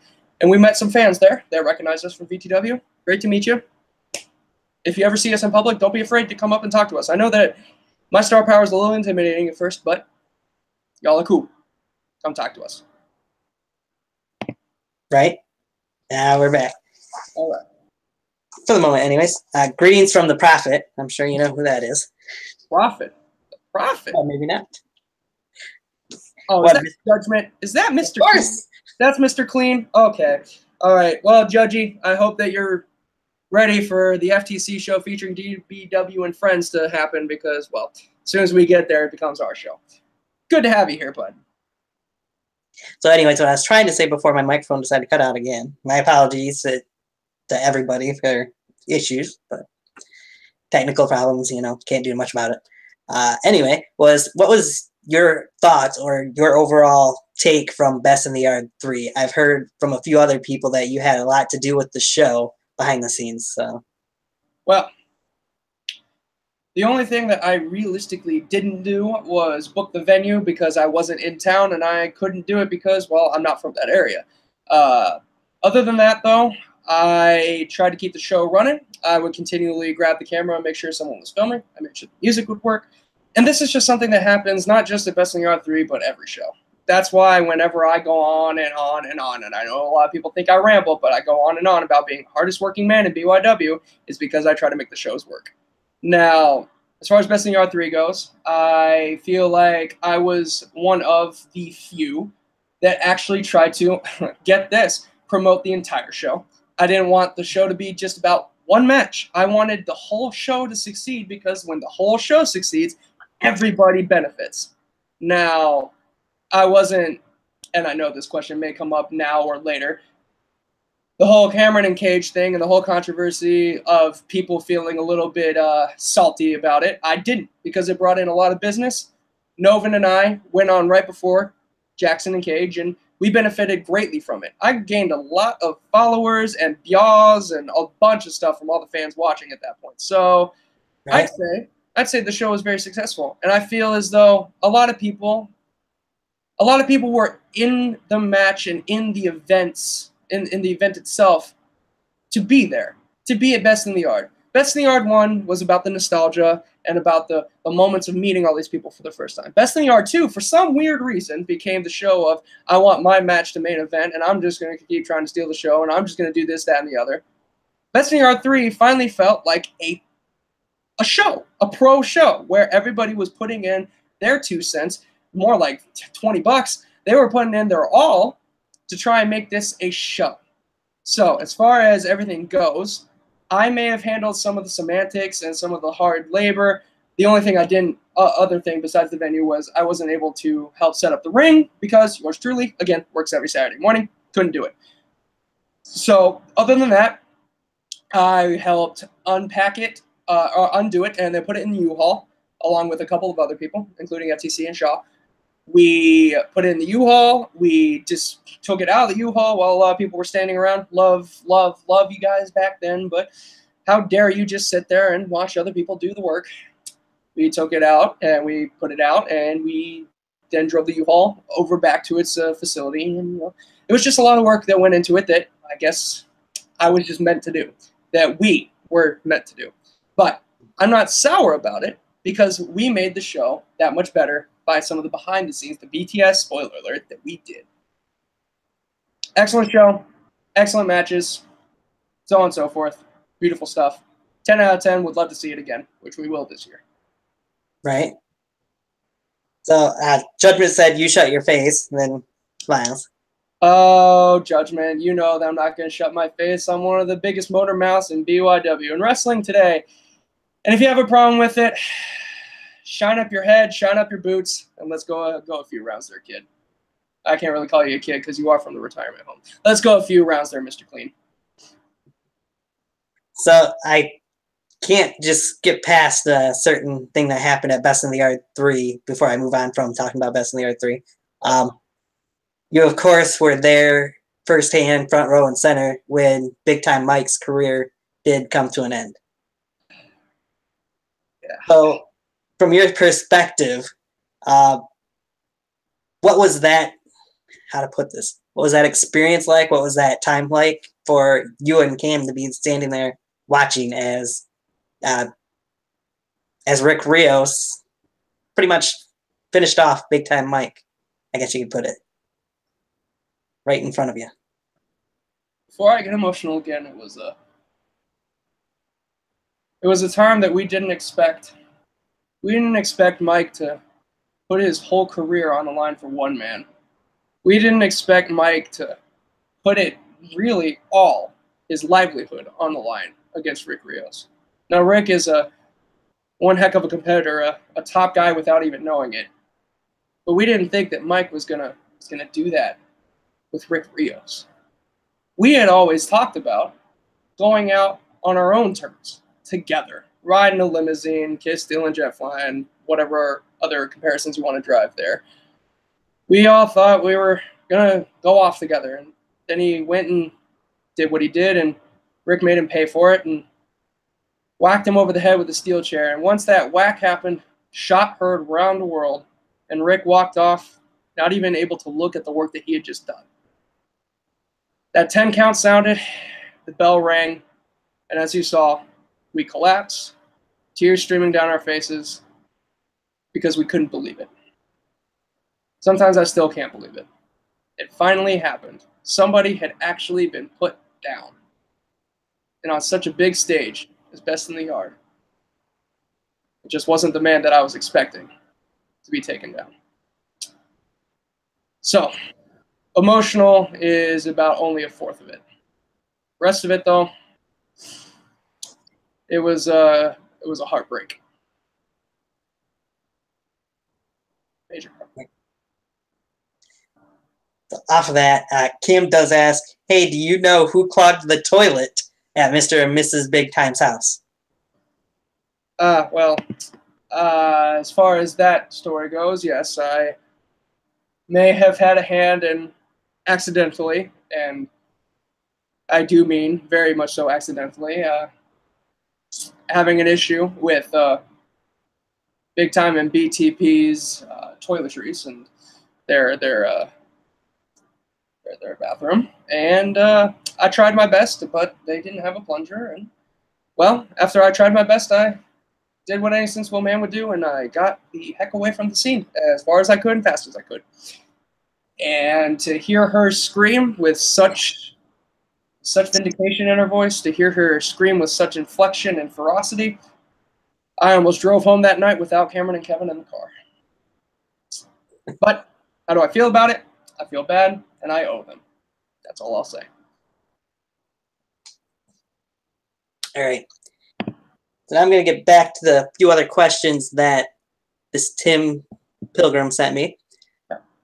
First one is, why would you and Cameron Jackson turn on Big Time Mike?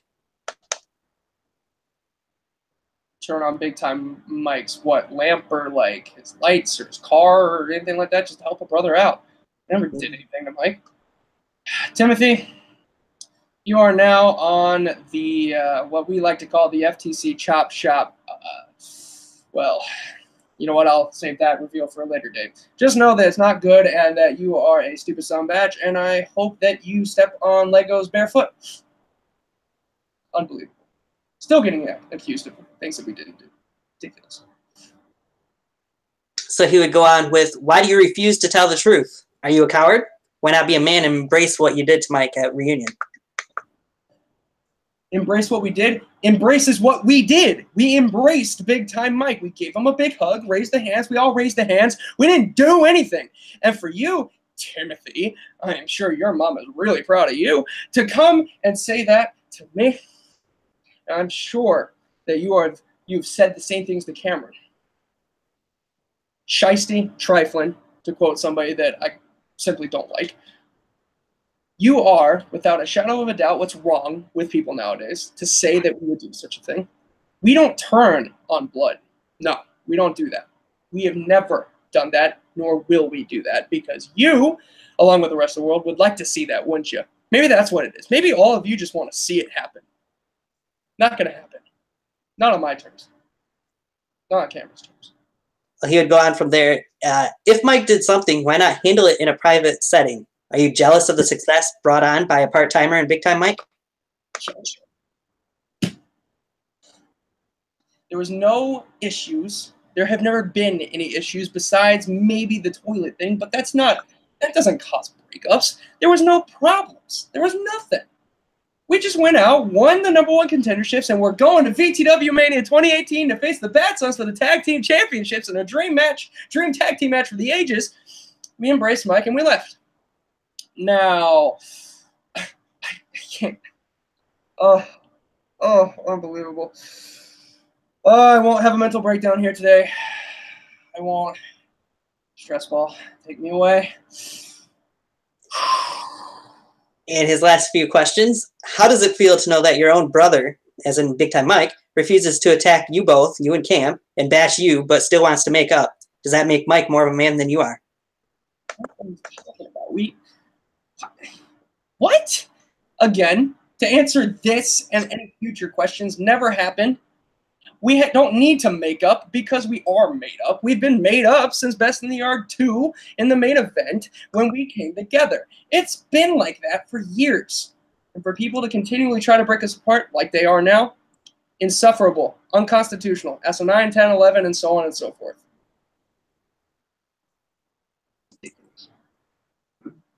And the last question I had is Mike a... Sorry, I lost it for a second there. Not a problem. This man's questions anger me anyway, so quite all right with me.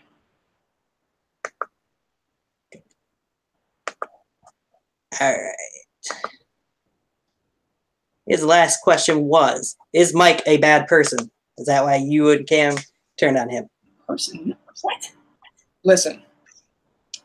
Inherently, everybody's bad. Let's face facts here. We're all sinners. We're all bad people. We all do things that we're not proud of. So I'd say that I'm a bad person too. Cameron is. Kevin is. Tony, you are. We all are. We're all bad people in our own ways. But we're also good people. We also do things that help us, selves, and others to further careers, to further lives, brighter futures, broader horizons. So, answer your question. You're a horrible person. Terrible. God awful. Not you. The guy. Timothy. Whatever his name is. Stupid. Unbelievable. All right. Let's move along from that for now. Now, how did you come up with your... Let's start with the overrated term. Kind of know how. But what made you decide or led into going by the overrated one? I will give you this answer momentarily. Do some shameless plugs, if you will. I'm getting a phone call from somebody. I don't have this number, but let me figure this out real quick. Give me a second. Okay, I'll give you a shameless plug. First one being that sometime next week, haven't figured out a date yet, possibly next Thursday, will be the next Tiger Talks Wrestling, and we will have on Damon Scar, who won a Twitter poll to be the next guest on Tiger Talks Wrestling. That should be interesting to see. If you're not familiar with him, is there anybody watching now live or watching later on? Damon Scar can be seen in DBW as well as LCW and in Proving Ground. So if you haven't seen any of him, watch a little bit of him and tune in next week. Make sure to follow me on Twitter to find out when exactly that will be at Tiger121685. Also can check the Tiger Talks Wrestling page on Facebook. I'll have information on there as well. Where I did a quick little video, live video today on there. So get a little bit more between Twitter and Facebook. And you're going to see some more changes even than what you just seen today if people didn't tune in. There was a little video at the very beginning of the show, or a little talk over a picture anyways. But there's going to be more changes coming to the show as well here soon. So we'll get into just a few more questions here once we get Drew back.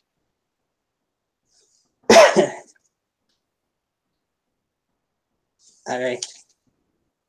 If for future guests, well, we'll just see what happens because I'm going to try and do one show at least a week. I do have a new show called Rivals that'll be debuting here shortly. Thinking that the first guest on there will probably be the VTW Reunion Rumble winner, Chase Bridges, and the world champion. And we'll wait till after VTW's next mega event before we go into that show, before Mania.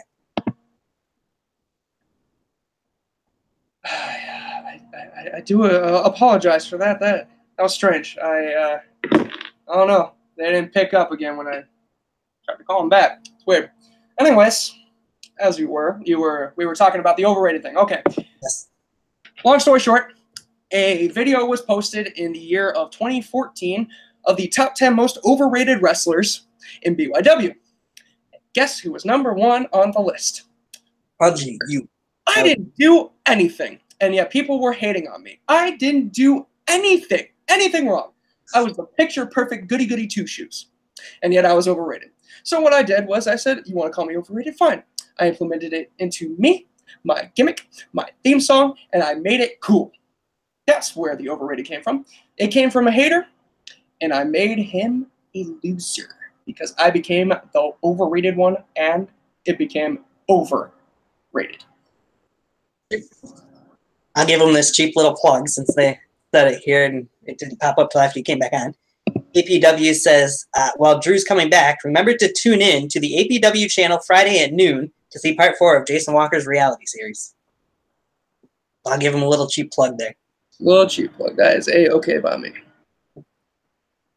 Still owe Jason Walker a good slap across the face, but yeah. That might be a good idea. Mr. Awesome says, might as well have these people making the accusations of Mike and FTC for Tiger Talks Wrestling's my new show, Rivals, that'll be debuting soon. Yeah, you know what? Yeah, fine. If anybody wants to come on the show and try to prove it, I want actual legitimate proof that it happened, and then we will admit it on air, live to the whole world. Then we'll admit it. Until such a time where you can't find any, good luck. Cam says, Drew, that call was from me. I was calling from the bathroom, dog. Oh, I'm so sorry. Okay, well, my bad. Anyways, I'll call you back soon once this is all said and done with. So now, since we went over the overrated, let's move into what we've seen more so recently, the Megastar. For people who might not know what brought about the Megastar change. Megastar stems from good old post Best in the Art 2, where I realized that I needed to be more selfish. I needed to be more about myself and give myself some spotlight since other people were trying to take it away from me or not give me any at all. I realized that over time, and as people know and history writes itself, from 2016 through 2017, was a transformation. I went from being a guy that was just kind of there, trying to make everybody happy, trying to entertain the people, trying to do whatever it was that everybody wanted, which obviously doesn't work since everybody just wants to turn against me for no reason whatsoever.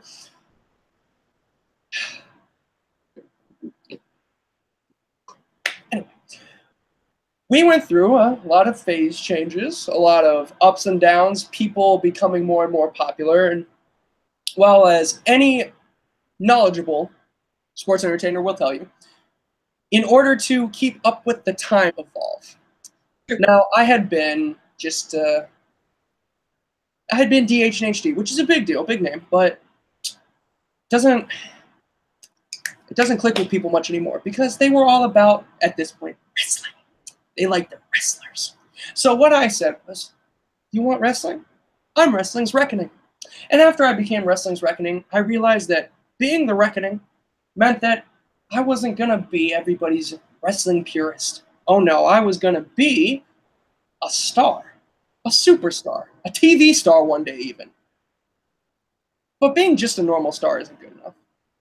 What about being a superstar? Well, superstar is a term that's already coined in the world of professional wrestling. And I thought, why would I just want to stay at the level of superstar? Seems nice in theory, but what about mega matches, mega moments, mega millions? That's when I decided, you know what?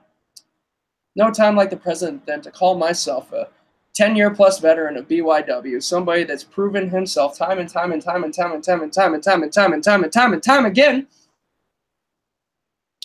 to be the megastar. Man, myth, and legend. Broadcasting from the north, south, east, west. Big, hardy, be all that good stuff. The megastar is because the rest of the world tried so hard to tell me that I wasn't. Fair enough. Kevin says, Drew, your hair looks amazing. I try my best and I succeed. Thank you very much, Mr. Kevin. Your hair looks mighty fine as well, I assume. You too. All right. Now, I will say, with this Megastar, we did start recently seeing a little entrance video before you come out for solo appearances anyways. Now that we're seeing you with the FTC. And personally, that's one of my favorite entrances in BYW currently. Well, people like behind the scenes, you like behind the scenes, BTS, spoiler alerts. I'll give you one for this. That entrance video with, I believe I used the footage of Miami, a drone footage of Miami, drone stock footage, was never supposed to happen, never intentionally. Reason being, at Best in the Yard 3, my security came out and mocked Navon McDonald to get in the head of Novin. Now, whilst this is happening, I'm preparing to walk out to the ring to do battle, to beat that face-painted Frank #1's bony little arse. But I found myself waiting longer and longer and longer. I heard more and more chants. I heard more and more people chanting DHHD, Drew Hood, but there was no music playing. Mhm. And I wondered, is this a sign that I just need to walk out there and just go kick his backside now? But finally, approximately about 45 seconds later, I finally heard my theme song play.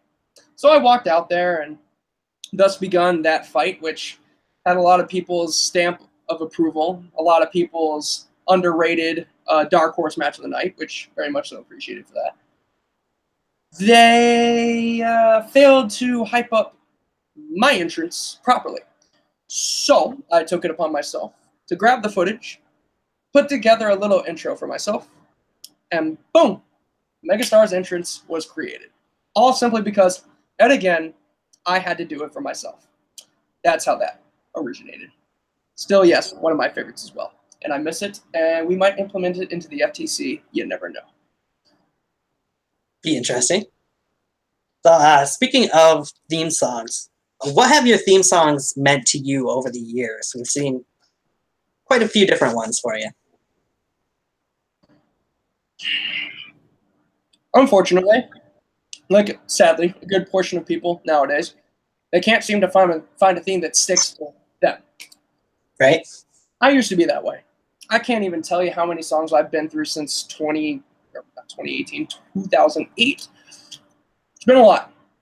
Starting with the ones I can remember, I used an Ozzy Osbourne song back in 2012 that, well, immediately got flagged and copyrighted and muted, so I had to get rid of that one. Right. I used a couple downstate songs, I believe. I tried to find one that just kind of fit me. Cue my exit from CCW after using Kill Switch Engage. I had the Storm, I believe, and it was an instrumental. I'm going to VTW to test the waters to see if this is where I'm going to belong. But in the process, I wanted to hunt down the biggest stars. I wanted to take them down so I could put myself on that pedestal. So Hunt You Down, I found that, edited a little bit with Cameron Jackson's help, and Hunt You Down became, honestly, a big reason why I feel I rose to prominence and popularity pretty quickly in my VTW tenure. Hunt You Down was a very good theme song. It got people hyped up. They were ready to see this match. They were ready to see whatever I was doing. Good stuff. Post Hunt You Down, I used an inspirational type metal sort of song. Can't remember the names of the songs I mashed together. I believe it was Wolves at the Gate, if I remember the band correctly, for the higher power shtick. And then after that, I used a band called Airborne. Some people might know them. They are called sometimes a discount AC/DC, understandably, because they do sound very, very familiar, very similar. I used their song, which I felt was a good hype up song, and I'd established myself to the point where it was just kind of my theme. It wasn't anything regarding me. It was just a good song to have. Yeah. Went back to Hunt You Down for one more match, which was Best in the Yard. And then after that is when I really started to get a hold of the North, South, East, West. And that's where that whole anthem song comes from, with the North, South, East, West, beyond, the whole sing-along with it. I felt like that was the first theme song I had that really had DH and HD, because it did have it, because it had my voice all up inside of it. So, yeah, I feel like that was the most appropriate theme for me for probably most of my tenure. Now, this recent one with the, that's quite the good one. We have our little anthem, the like Whoa, or I believe it might be just called Whoa. Replace that with Bya, so I guess you could just call the song Bya by Black Rob, edited by Cameron Jackson. That's more of an anthem. That's more fitting of a megastar. Somebody that you would see in the clubs, you would see at the facilities where all the rich people hang out, where all the stars are. That's an anthem for DH&HD, the megastar. And nowadays we got the FTC mashup of Cameron Jackson's Walk On and My Beyond, Magical theme song. I get it back. Absolutely fantastic stuff. Love theme songs. Love music. It is the back. There we go. Okay. Yeah. All good stuff. David Llewell's been in the chat room. He hasn't really asked a whole lot of questions, but he does have one. So give him a little here. Ask, what's your favorite kind of fruit? Favorite kind of fruit?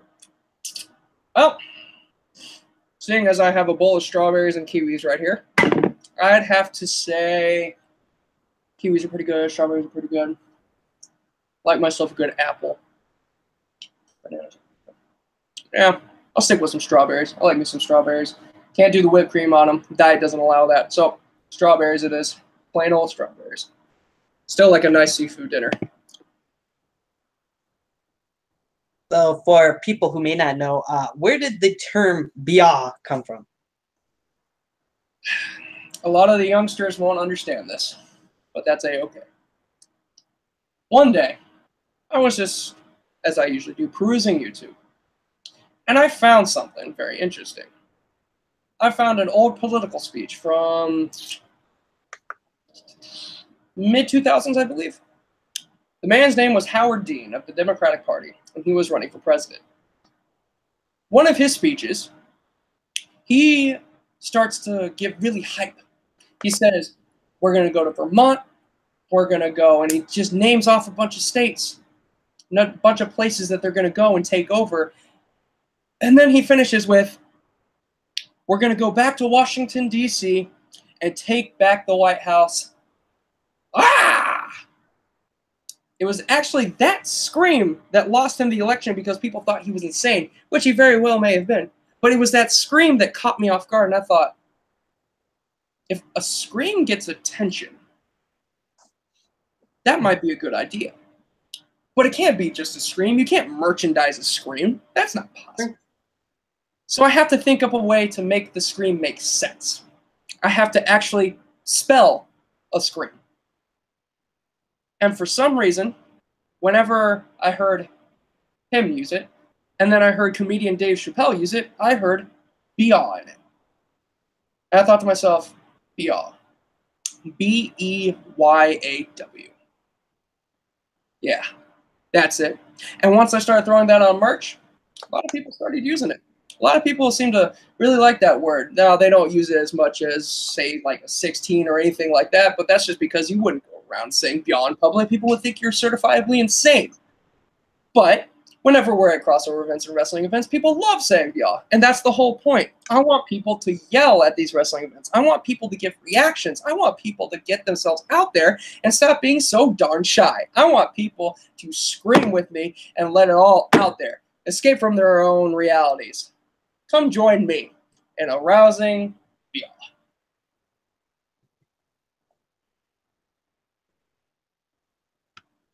Kim says, Chappelle is the joint. Absolutely. Dave Chappelle is the man. Great comedian.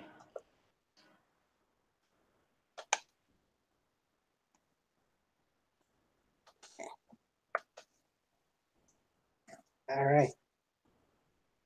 Well, that's interesting to know anyways. I personally didn't know where exactly it came from either, so. Hey, you learn something new every day. It's one of those things where all you got to do is ask. And I will happily tell anybody. So now I'm going to do a couple more questions here for you. We're going to get into a couple other things first, but I'm going to put you on the hot seat. And usually, you've seen other shows, you know what my hot seat question was. I am going to ask you that question too, just because I'm curious of what your answer would be. But first, I want to ask you a brand new hot seat question. Okay. So I'm putting you in this situation. Let's say you're the Vince McMahon of a company, so as to speak. You're in charge.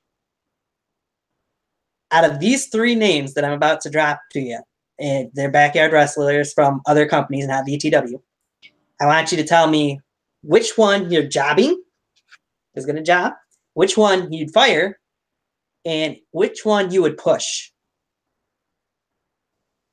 Okay, you ready for the names? All bathing terms, I say. Yeah, sure, why not? Yeah. Let's start with H2 from NWF Adrenaline. And we'll go with NUW's, or Proving Ground, or wherever you want to say he's from, Johnny Reed, the Prodigy. And then UWE's Ustalo. Oh, what a bunch of nerds. All right, let's see here. Just 3 names I came up with. All right, first things first. Johnny Reed, get out of my company. Get out of here. I don't want you here. Call yourself a demigod, but you look like you bench pressed backwards. I don't want you on my show. Jobbing, losing all the time. I want somebody who makes losing look good. Sorry, H2, you're going to be losing a lot, but I feel like you'll benefit from it. So that leaves only one man. Oosty, enjoy getting some of the limelight, some of the spotlight. Fact of the matter is, though, if I'm Vincent McMahonning this company, I'm going to put myself on the program anyway, be the main guy. They can all have their spots. I'm going to be the guy. All right. So I'm going to tell you guys that if you got any more questions, make sure you put them in there soon. So we're probably not going to be on too much longer. We're getting close to that 2-hour mark here. But I'm going to put you in the hot seat for my other question that I'm sure you know and may be a little ready for, may not be, who knows. But put you inside that good old elimination chamber that we just seen this past weekend. Tell me, who are the 5 backyard wrestlers you're in there with? Get the marks off my notepad here. They're plaguing it. All right. Got 5 other individuals. I'm going to put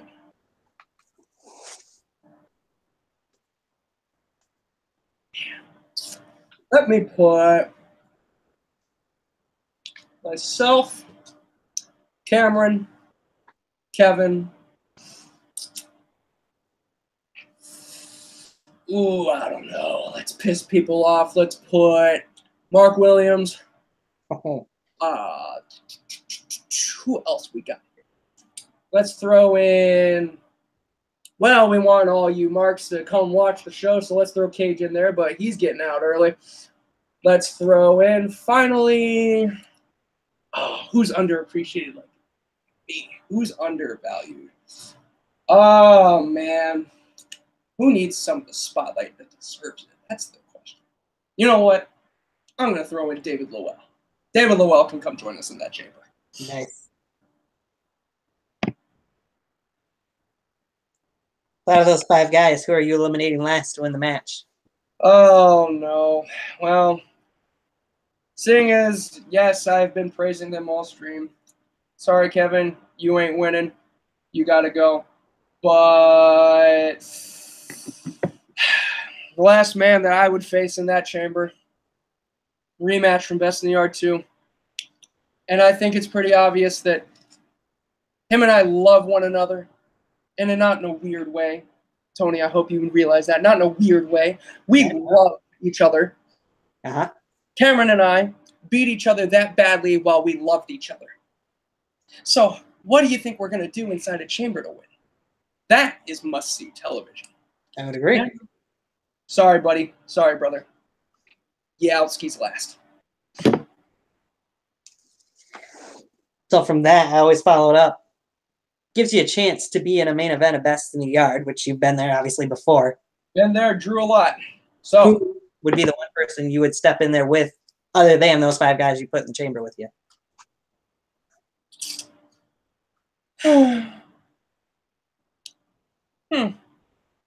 Excellent question. There's quite a few guys. I'll expand upon these guys before I name my choosing, my pick here. He just won that Rumble, and I know he's a VTW guy, but him and I have actually never faced off in any sort of competition. I won the Rumble last year. He won this year. Chase Bridges is quite the competitor. I'll give him that. I have no beef with Chase. I've never had to encounter him. I had to encounter his superhero compatriot Falcon at one point, but we won't get into that. Chase Bridges, he's on track for the main event of Mania, but I want him to prove himself to me, but maybe Best in the Yard is not the way to do it. Maybe we just do that on Vindication, because I don't know if he can hold a candle to the light of my potential, but I don't know. We'd have to see. Somebody outside of the mix. Man.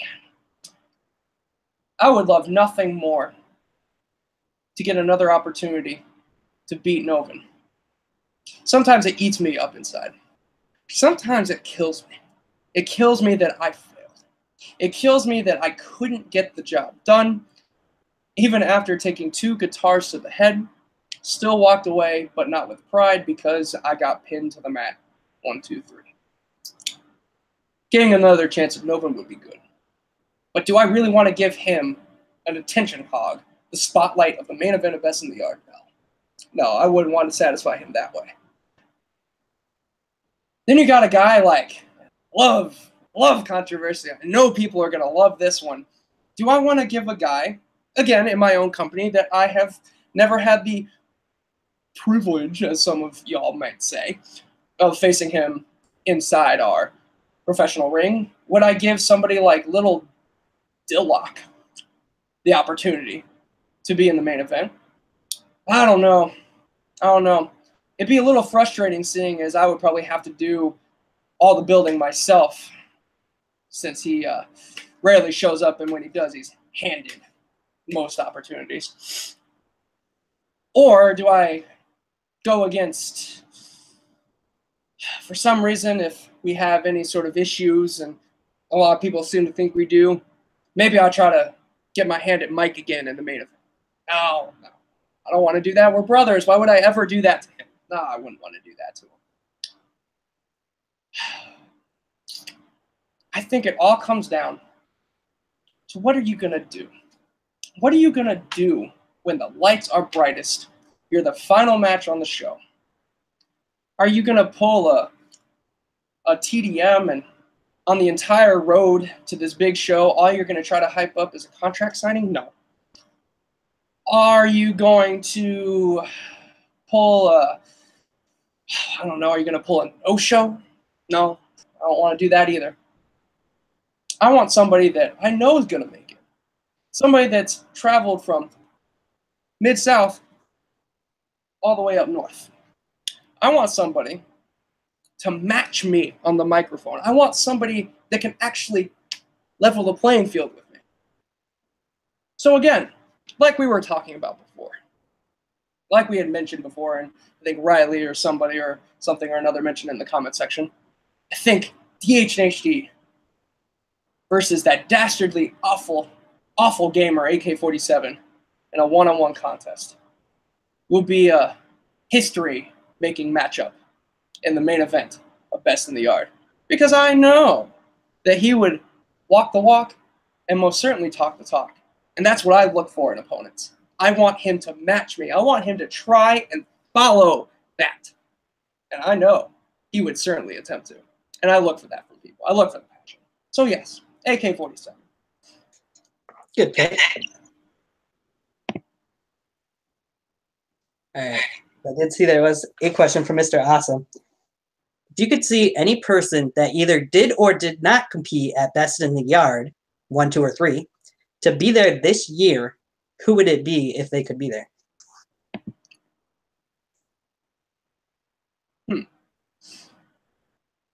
Well, we'll stick with who couldn't be there. There's been a lot of people nowadays that haven't been at or on Best in the Yard. There's a lot of people that I would like to see get the spotlight, or at least attempt to. I feel as though a guy like Casey James deserves a spot after all the work that he's put in over the past year. I feel like he's finally built himself a profile that's recognizable as one of the best in the yard. I feel as though, I know that it's not that people don't like him, it's that people are getting to know him. I feel like David Lowell is building quite the profile for himself as well. I feel as though a lot of guys, there are quite a bit, outside of the whole deal, I think that guys like H2 deserve a shot. I know that the guys up in your area, they don't like us very much for whatever reason. We didn't do anything to them. Well, I didn't. I would love nothing more than to have them and you guys all come on down. Enjoy yourself down here in the South, where things are cheaper and the food's better and while the women are better looking. I would love for you guys to come on down, because then we could actually build some relations. We could actually build some bridges without burning them down before they're under construction. So Jason Page, who I'm actually very impressed with, very athletic individual, huge, huge. That's a marketable guy right there. I agree. Tommy Zachary, guys like that, Mikey Nitro. I don't care who, any of them can come on down. So as far as I'm concerned, any and all are welcome. It's just a case of the fact that, well, you're not going to make a name off yourself off of mine, Cameron's, anybody else's. You're going to have to make your own name, which a lot of people have, admittedly. So yeah, anybody at all, come on down. As long as you get the address. That's the point. Yeah. And I have to have that. Yeah, just a little bit. So, the chat room's gotten quiet, but I do got a couple more things to go off of. You beaten Dustin Reagan for the World Heavyweight Championship on Super Vindication. Kind of changed Dustin, I would say. Did. We've seen quite the different Dustin Reagan since then.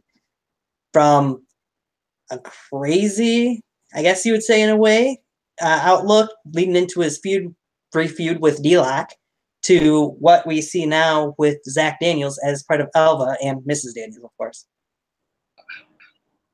Yes, as far as change goes, all I can say is he put too much of himself into that championship, and when I stripped it away from him, he lost it. That's what it was. He cared too much about a material possession in that championship. That's his problem. Essentially, what it was is he put his soul and his heart on that title, and I took it away, and he lost what he was supposed to do. Not my problem. That's his fault. Just a thing. Just a belt. That's his fault. I don't blame anyone but him. And now that he's joined up with that psycho freak, Miss Daniels, and the most successful man never, as he likes to say, Zach Daniels, now that he's aligned himself with them, oh, dear God. That's all I have to say. Dear Lord. Freaks. Now, what would you say? Perhaps we'll see at some point 2-on-2. Some people would call it 1-on-1, but I think that's asinine, to be honest. But a 2-on-2 of FTC versus Alva at some point. If Alva would like to face us, fine. They just have to know that we don't play into mind games. Cameron's dealt with Lips. I've dealt with Novin. We've dealt with so many people doing mind games in the past that some say that's the reason we don't have any morals, that we don't have any mindset left, because we can't be toyed with. We just know. So, Alva, if you would like to step up, fine. Try it. Would that be some of the marks shoe stealing? Maybe. We'll see. But if they want to step up and try it, I welcome it. FTC show featuring VTW and friends is always looking for extras to play our background. So why not? Step up. All right. J Joker says, hopefully the answer to Mr. Awesome's question about going to best in the yard was him. Well, I was thinking competitors only. As far as outside of the ring, J Joker, great. Donna, great. Harry likes wrestling, even great. Who even knows? Who even knows who could show up this year? There's been a lot of speculation, and there still is. And there will be, even going past the filming. It'll be great. Anybody and all is welcome. Again, if you have the address. Right. All right. So let's talk a little bit about what's to come for Drew Hood in the FTC as we wrap up here. As you've mentioned a couple times, you guys will be traveling to BBW here in the near future. Why don't you fill people in a little bit on what you'll be doing there? Well, at Total Domination 3, the first official mega show for DBW, we will be taking on Victor Van Pelt and insert somebody here. We don't know who. It was going to be Yankee, and I think I saw him make a passing comment, something about being paid to do indie stuff. That's great, Yankee. Good for you. If you were just scared of us, you should have just said so. Now, I don't know who we're going to be facing. Victor and somebody. Whoever it may be, though. All we're planning on doing is going in, making that our show again, winning, coming back down here, and then going to VTW Mania 2018 to face the Bad Sons in a Dream Tag Team Match of the Ages to take the tag team titles. Now, of course, in VTW wise, you guys do have one more stop before VTW Mania as well. VTW Fury. And on this past vindication, they sent us to therapy. They were the reason that Mephisto got beat the way he did. It wasn't our fault. It was Mephisto's fault. Now, who could we face at Fury? I don't know. We might take the night off. Who knows? We might not even have to wrestle. We already punched our ticket to Mania. Why would we have to waste ourselves and hurt ourselves beforehand? We'll just go ahead and skip the beat. We'll take a walk. We'll just watch the show. We'll try to direct the show, produce the show, write the show, maybe even, since we are the lead actors. But the part of the problem there is, knowing VTW, since they're obviously against us for no reason whatsoever, I'm guessing we're probably going to have to compete against somebody. Who that may be, come on into the FTC Chop Shop. We're always open. Fair enough. Mr. Awesome says, Victor Van Pelt and Shavardicus Jackson. That's a tag team that would be entertaining. It would be entertaining. It's too bad Shavardicus has not had his name said in like a year and a half. Right? Poor guy. So much potential. Oh well. May he rest. We also said, sure, why not? Jade Joker coming to Best in the Art. I'm sure you can drop Arnold a couple times for a semi-breaking Jason's streak. Well, supposedly his streak's not broken. I don't know. That's a big controversial talking point there. But that's not the thing I can answer. That's something that he might answer. Yeah. Now, as far as Arnold goes, I think Arnold McDonald is the only McDonald I don't have a problem with. He actually helped me out with the Novin thing, so no ill will towards Arnold. I'll buy him a nice seafood dinner for once. He helped me out. I owe Arnold. Let's put it that way. I owe him. Gotcha. Well, I was going to ask another question, but I better get to this first. Oh, lovely. Speaking of McDonald's. You got to be kidding me. Don't tell me he's here. Navon McDonald is in the house. Says, Drew Hood, you overrated shiesty motherfucker. You know who this is. How that cake tastes, you stupid sumbitch. I owe you for the old and the new. You better come correct, because if you don't, I will check you. Yeah, I bet. I bet you will. Man. Okay. I'll expound on this cake incident. We were celebrating Cameron's birthday. Okay. I see Navon over in the corner, looking as nerdy and ugly as ever, eating himself a piece of cake. What I do is I go over, I lay down, and I'm just going to show him how it felt to stare Novin in the face.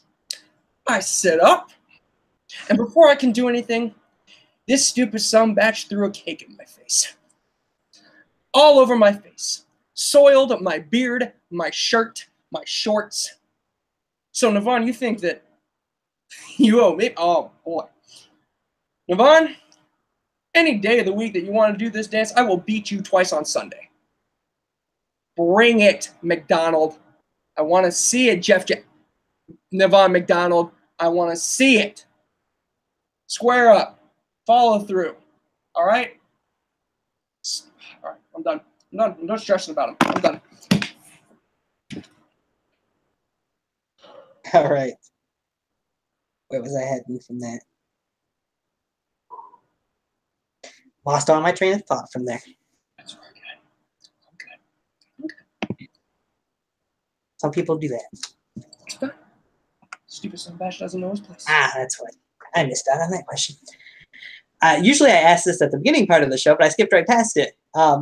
Who would you say are some of your influences? Let's start with pro wrestling wise, and then I have another follow-up to that. Pro wrestling influences. Dating back all the way. Gorgeous George. Larry Zbyszko. Gorilla Monsoon. Chavo Classic. Then we get closer. We got guys like Ric Flair, Dusty Rhodes, TA. We got a lot of guys from the past that I love. Absolutely adore. Rock, Austin. Jericho, Kane, Undertaker. We got some modern age guys like Cena, as much as people may want to bag on him, I'm a big Cena fan. I love John Cena. He's great. He's a company man. He's what a company man should be. I enjoy Cena a lot. Yes. Then we have some underappreciated talent that I like to say. I like guys like Mr. Kennedy. Not a lot of people remember him too much, but I thought he was great. Yeah. I like The Miz a lot. He might arguably be one of my favorites, if not my top favorite right now. I do like all the members, former members of S.H.I.E.L.D. I do like... There's a really heavy amount of people that I like and draw influence from because everybody's different in their own way, and I appreciate that. I appreciate that everyone markets themselves differently. Guys of the past were able to keep a certain wall up to block certain fans from knowing stuff, and they were able to portray themselves as Ric Flair, and so on and so forth, like Dusty Rhodes, not Runnels, and not, well, it was Ric Flair, but spelled differently. It was a time where Rock and Austin, yes, the wall was getting cracks in it, but they were able to be Stone Cold and The Rock. They were able to make themselves larger than life and seem like they were on a whole different level, whole different planet. Great influences, great presentation of themselves. So much so that they are still talked about today, which is what that can be said about a lot of other people in the business. Now, modern day wrestlers, I feel, well, sometimes they're just that, just wrestlers. And you can't be just a wrestler. You have to brand yourself. You have to know how to present yourself in such a way that people want to come up to you and take your picture. They see you walking on the sidewalk and they say, holy crap, that guy's on the billboard down the street. A lot of people are just wrestlers nowadays. And I get that. They want to make art. Whatever. Ring is their canvas. Mm-hmm. I'm looking to be like the predecessors. Like Tales of Old. A megastar walking down the street. Nice suit and all. Gucci, Versace. Armani, whatever else I could get my hands on. Argyle socks, who knows? Walking down the street, people recognize me because I'm a superstar, a megastar. I want people to think, wow, he is like those old wrestlers. He's like the Flair of his generation. Man, once he's done wrestling, he should be like The Rock and go into acting. Stone Cold might just be the most influential wrestler, sports entertainer. Because everybody knows the Stunner. Everybody knows Stone Cold, Stone Cold, Stone Cold, by God, meaning Jim Ross, even himself, just being a commentator is super legendary. Imprinted on even a casual fan. Or people that don't even know wrestling in general. They just know what that is. And then Hulk Hogan as well, obviously. Hulk Hogan, eat your vitamins, say your prayers, and influence on children around the world, which I feel like I could do very well at, since my job entails actually working with a lot of kids. And I seem to be the favorite at my place, at my workplace, so at my job. So I feel like I could benefit any company that would like that. So as far as influence goes there, that's where I draw influence from there. Now, modern day, there are a lot of indie guys that, I say indie guys, that I think do have a lot of talent. You guys got Keith Lee, you got Donovan Dijak, you got, well, Donovan's under contract now, but you got influential guys like Ricochet, used to be like pretty much the king of the independent. You got a lot of guys, Sammy Guevara, you got Fuego del Sol. I still wonder who that is. You got guys on the rise up from BYW like Myron Reed. You got a lot of guys that are really making names for themselves. That's great. The only problem is I can't tell one from the other sometimes because they all do the same stuff. So I feel like we could all draw a little influence from those in the past. The megastars of their day. Okay. Yeah, I would agree with that. And I'll get to my second part of that. But first, I should get back to the other thing. Navon McDonald had to follow up with, you think you look so sharp, you ain't shit. I'm the victim. If I wasn't at Chick-fil-A right now, I'd come on here and cuss your punk ass out. I'll beat you north, south, east, and west, and then put my Calvin Kleins where the sun don't shine. Come on. I don't think you realize this. But after this whole cake thing, after y'all hopped in your car and left, I went through your luggage and stole your shirt. Your shirt came home with me, Navon. Now, do you want this shirt again? It's very spiffy. It looks nice. If you mess with me again, Navon, I will have no choice but to write my name on it and then send it express to your house. Don't mess with me, Navon. You know how that ends. Beer bottle to the head, getting put through a table. Your lackey having to save your father, Novan. Ridiculous. Okay, and I was going to get to it anyways. APW wanted to hear this question that Jay Joker asked you. What is there too much of in backyard wrestling? In other words, overused gimmicks, moves, etc.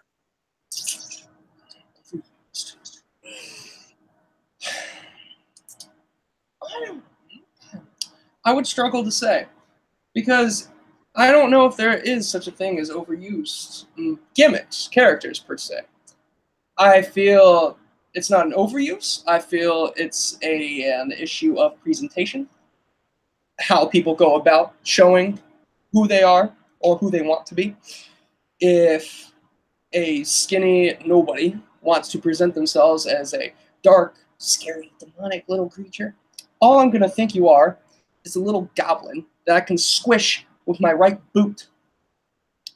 If you are one of the smaller individuals, and there's nothing wrong with that, size nowadays doesn't matter as much as it used to.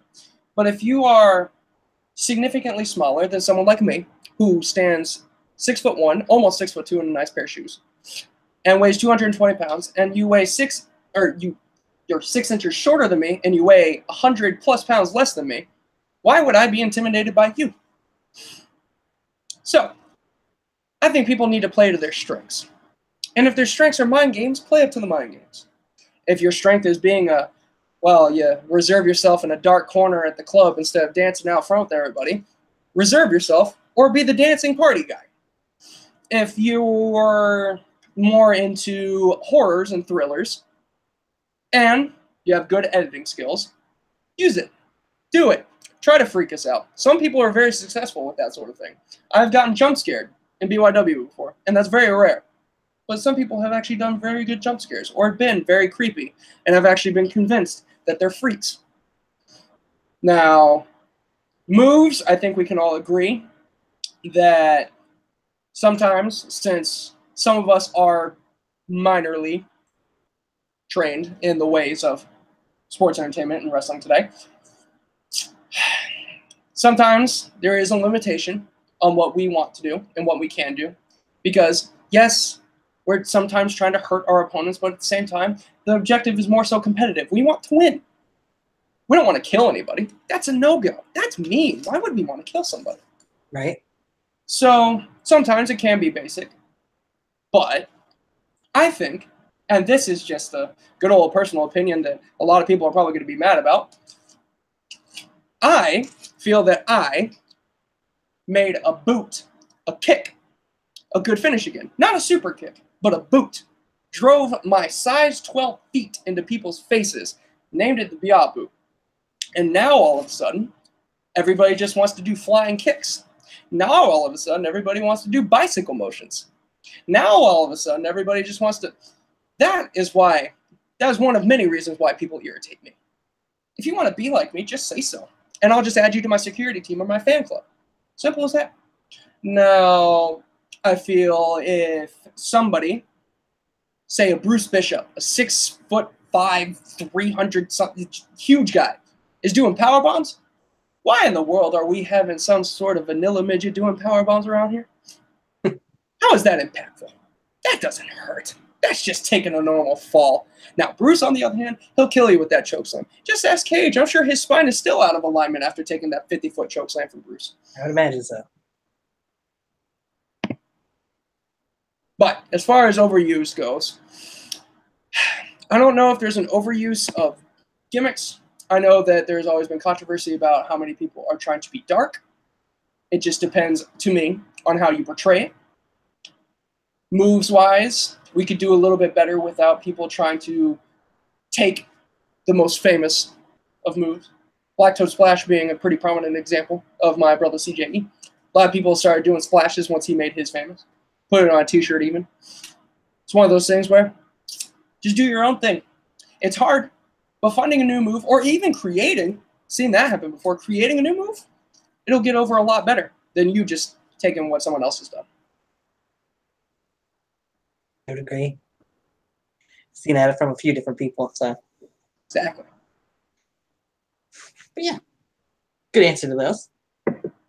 Cam says, thank you, my man. I'm just saying. I may sing his praises, but the problem is, well, it's not really a problem as much so as a statement. He deserves it, as well as I do. Agreed with both? Yes, we both do.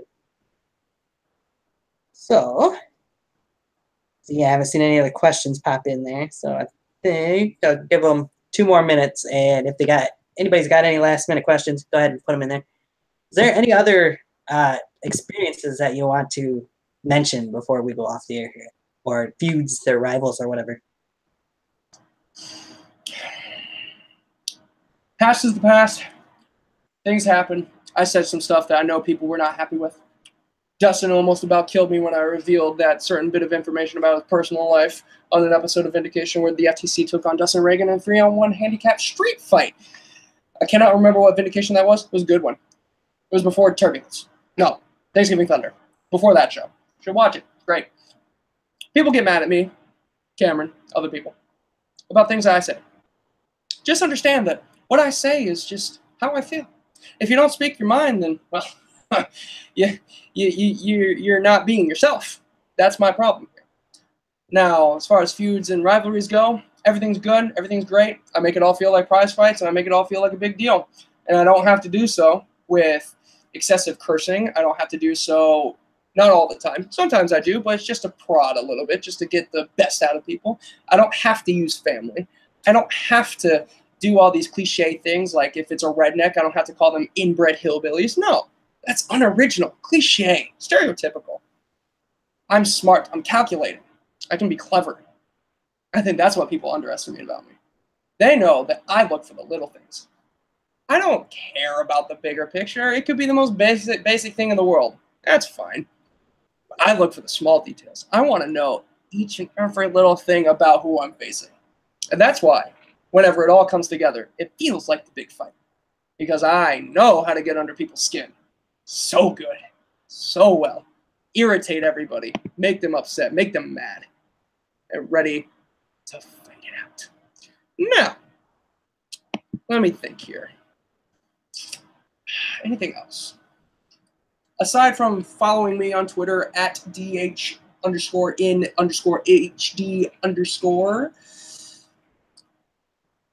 Instagram, same thing, minus that last underscore.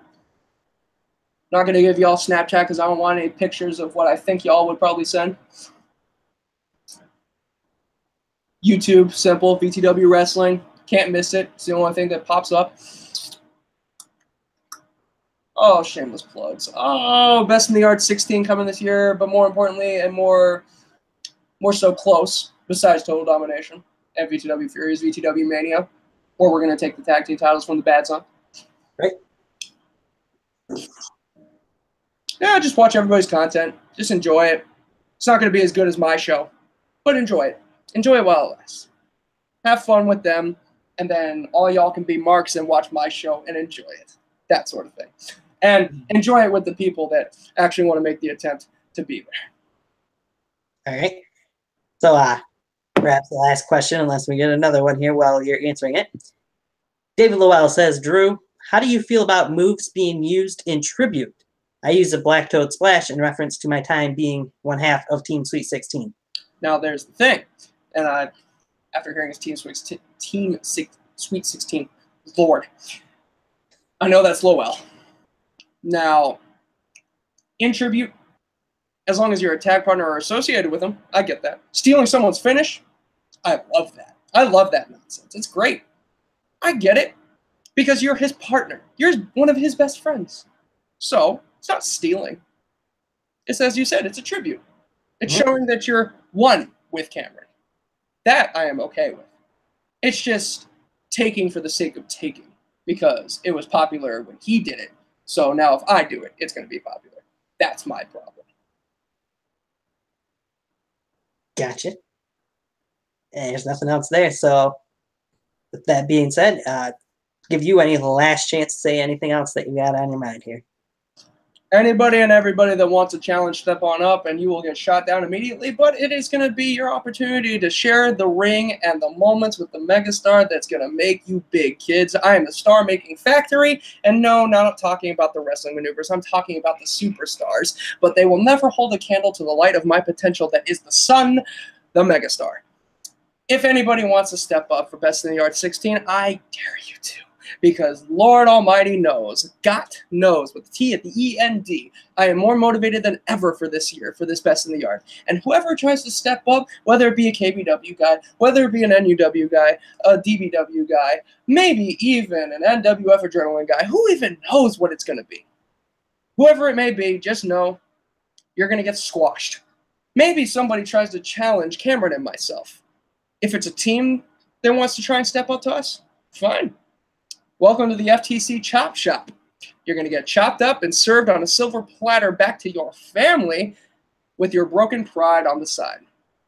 Now, as far as VTW goes this year, I think everybody knows at this point, because of what the future holds and how the future is looking, the days are numbered, which makes us, Cameron and myself, more dangerous because we're going to be going all out in our numbered days on the FTC show featuring VTW and friends. No prisoners, no remorse, no mercy, especially since you all haven't shown us any, since you keep accusing us and keep trying to throw us for a loop, especially because you all just simply flat out don't like us. We don't like you back. Now, what else can I say? For all the fans that want to try and make themselves more prominent, they want to try and be in with all the other cool guys, stop it. Stay in the seats. That's what you're supposed to do, and that's what you're paying for. For anybody that thinks highly of themselves, don't. You're probably not that good anyway. For anybody that's trying to make it in BYW, good luck. You're going to need it. And let's see, lastly,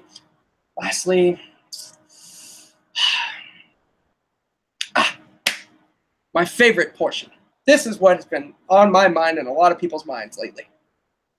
For the love of God, just because you guys want to see somebody succeed does not mean that they will, because they will not put the effort into it. Just because you may want to see somebody, this is not specific, this is just very vague. Just because y'all want to see somebody do something means that they probably wouldn't. Let's take him, for example. Let's take him, the Outlaw, for example. If he had won the World Championship like a lot of people wanted, well, as you see on Vindications, if you got what you wanted, the World Champion would have been there. What? Oh my goodness. Wow. It's a good thing the franchise won then, right? Because he's actually dedicated to the programming. Imagine that. If you want to see a show where an entirety of it revolves around two guys, you'll watch NUW with Navon and Yankee, who hog up so much airtime. Oh no. If you want to watch DBW where it's all about the new brotherhood and it's all about the and the shut your faces, and nobody else can really get the chance to succeed unless your name is Casey James, because you actually have to work for it and push for 17 years to get to that point, then you'll watch their program. Oh no. Listen, my show, the FTC show featuring BTW and friends, let's say featuring BYW and friends, is the program to watch, because we produce the content that's quality over quantity. We produce the content that everybody tunes in for. We produce the content that gives the extra channel thousands of views while everybody else's stuff is just kind of like down here. We're the ones that can draw 60 people for a 30-minute vindication when we're featured on 3/4 of it. Ladies and gentlemen, I say all that to say this. The DH and HD and CJE experience is skyrocketing through the roof. There's nothing that can stop us. That ceiling, that glass ceiling, broken, and we're shooting for the stars. We're shooting past the Milky Way into the freaking galaxy. And nothing can stop us. Nothing can hold us back.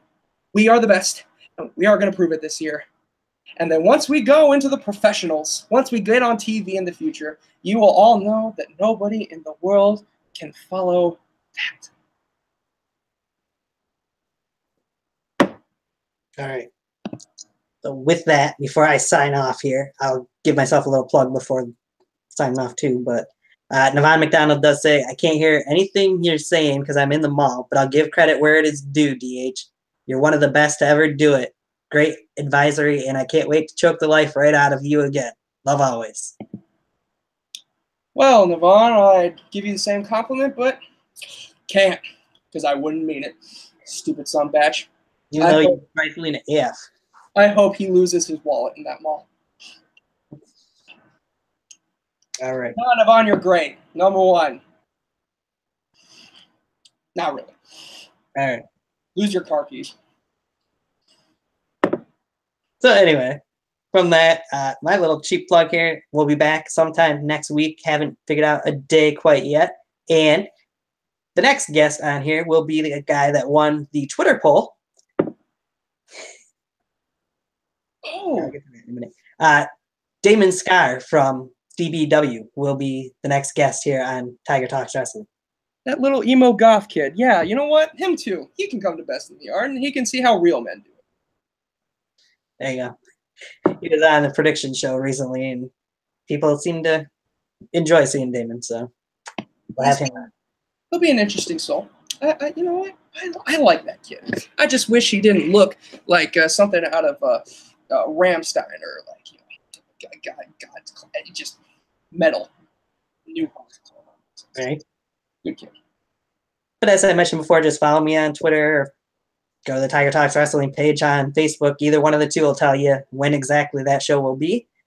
And make sure you put a like, subscribe, comment, do all that fun stuff. I don't mind seeing it, even though I don't get comments on these videos usually, but other than in the live chat. I'm sure even Drew wouldn't mind seeing some comments if anybody's got anything for him in the chat. So Call me out, prove me I'm wrong. All right. All right. So for that, I say thank you for coming on, Drew. And you know what? I did it before. I got to mention this before. I was about to sign off, but I seen something that popped up here real quick. Navon finished with an amen, bye, bitch, as usual. Oh. And sorry, Navon, but I got to be honest there. Yankee also says, it sounds like Cam pissed on DH's cereal. No, it was water. Actually, no, it was milk. It was definitely milk in that bottle.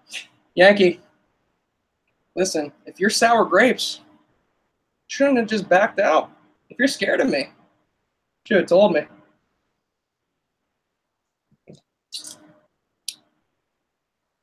But yeah, that's all they had to say for now. That's what I'd say about me. I look forward to Yankee trying to make a name for himself with me again. Bring it, you dumb son batch. Beach in Southeast West. All right. But anyways, that's what I was saying. So thank you again for coming on. I appreciate having you on here. It's been a blast. Oh, I also want to say thank you to my over 100, I believe last time checked, was 109 subscribers that I do have now on YouTube with only about 6 months on here. So I got to say thank you to everybody on there. Appreciate that very much. Yankee says, sour about what? You, LMAO, check your ego. Check my what? He already has a name, he says. Okay. Yankee, sour. No, nothing, buddy. It's just that you left us because you couldn't succeed at it. That's all it is. He tells you to make a name, kiddo. Hey, I am making a name, and I will make a name. And Kevin says, great show from the Megastar. Yeah, well, you know, I promised, and I delivered on honesty and all that I said I was going to do. Simple as that. You did. And as long as nobody else says anything else in the chat section, then for the third time, this has been Tiger Talks Wrestling. I am Tony. Thank you again. Drew, you want to take us on out? Well, I can't really begin the catchphrase, so I guess it'll just be following programming was rated WR for Wrestling's Reckoning Beckoning for the World of Wrestling. This was Tony Talk. Tiger Talks Wrestling featuring Tony and DH and HD. We broadcasted to the north, the south, the east, and the west. And with one big, mighty, hearty pyaw, we sign off. Tell you a big ol' 16 and follow that. Catch you guys next time.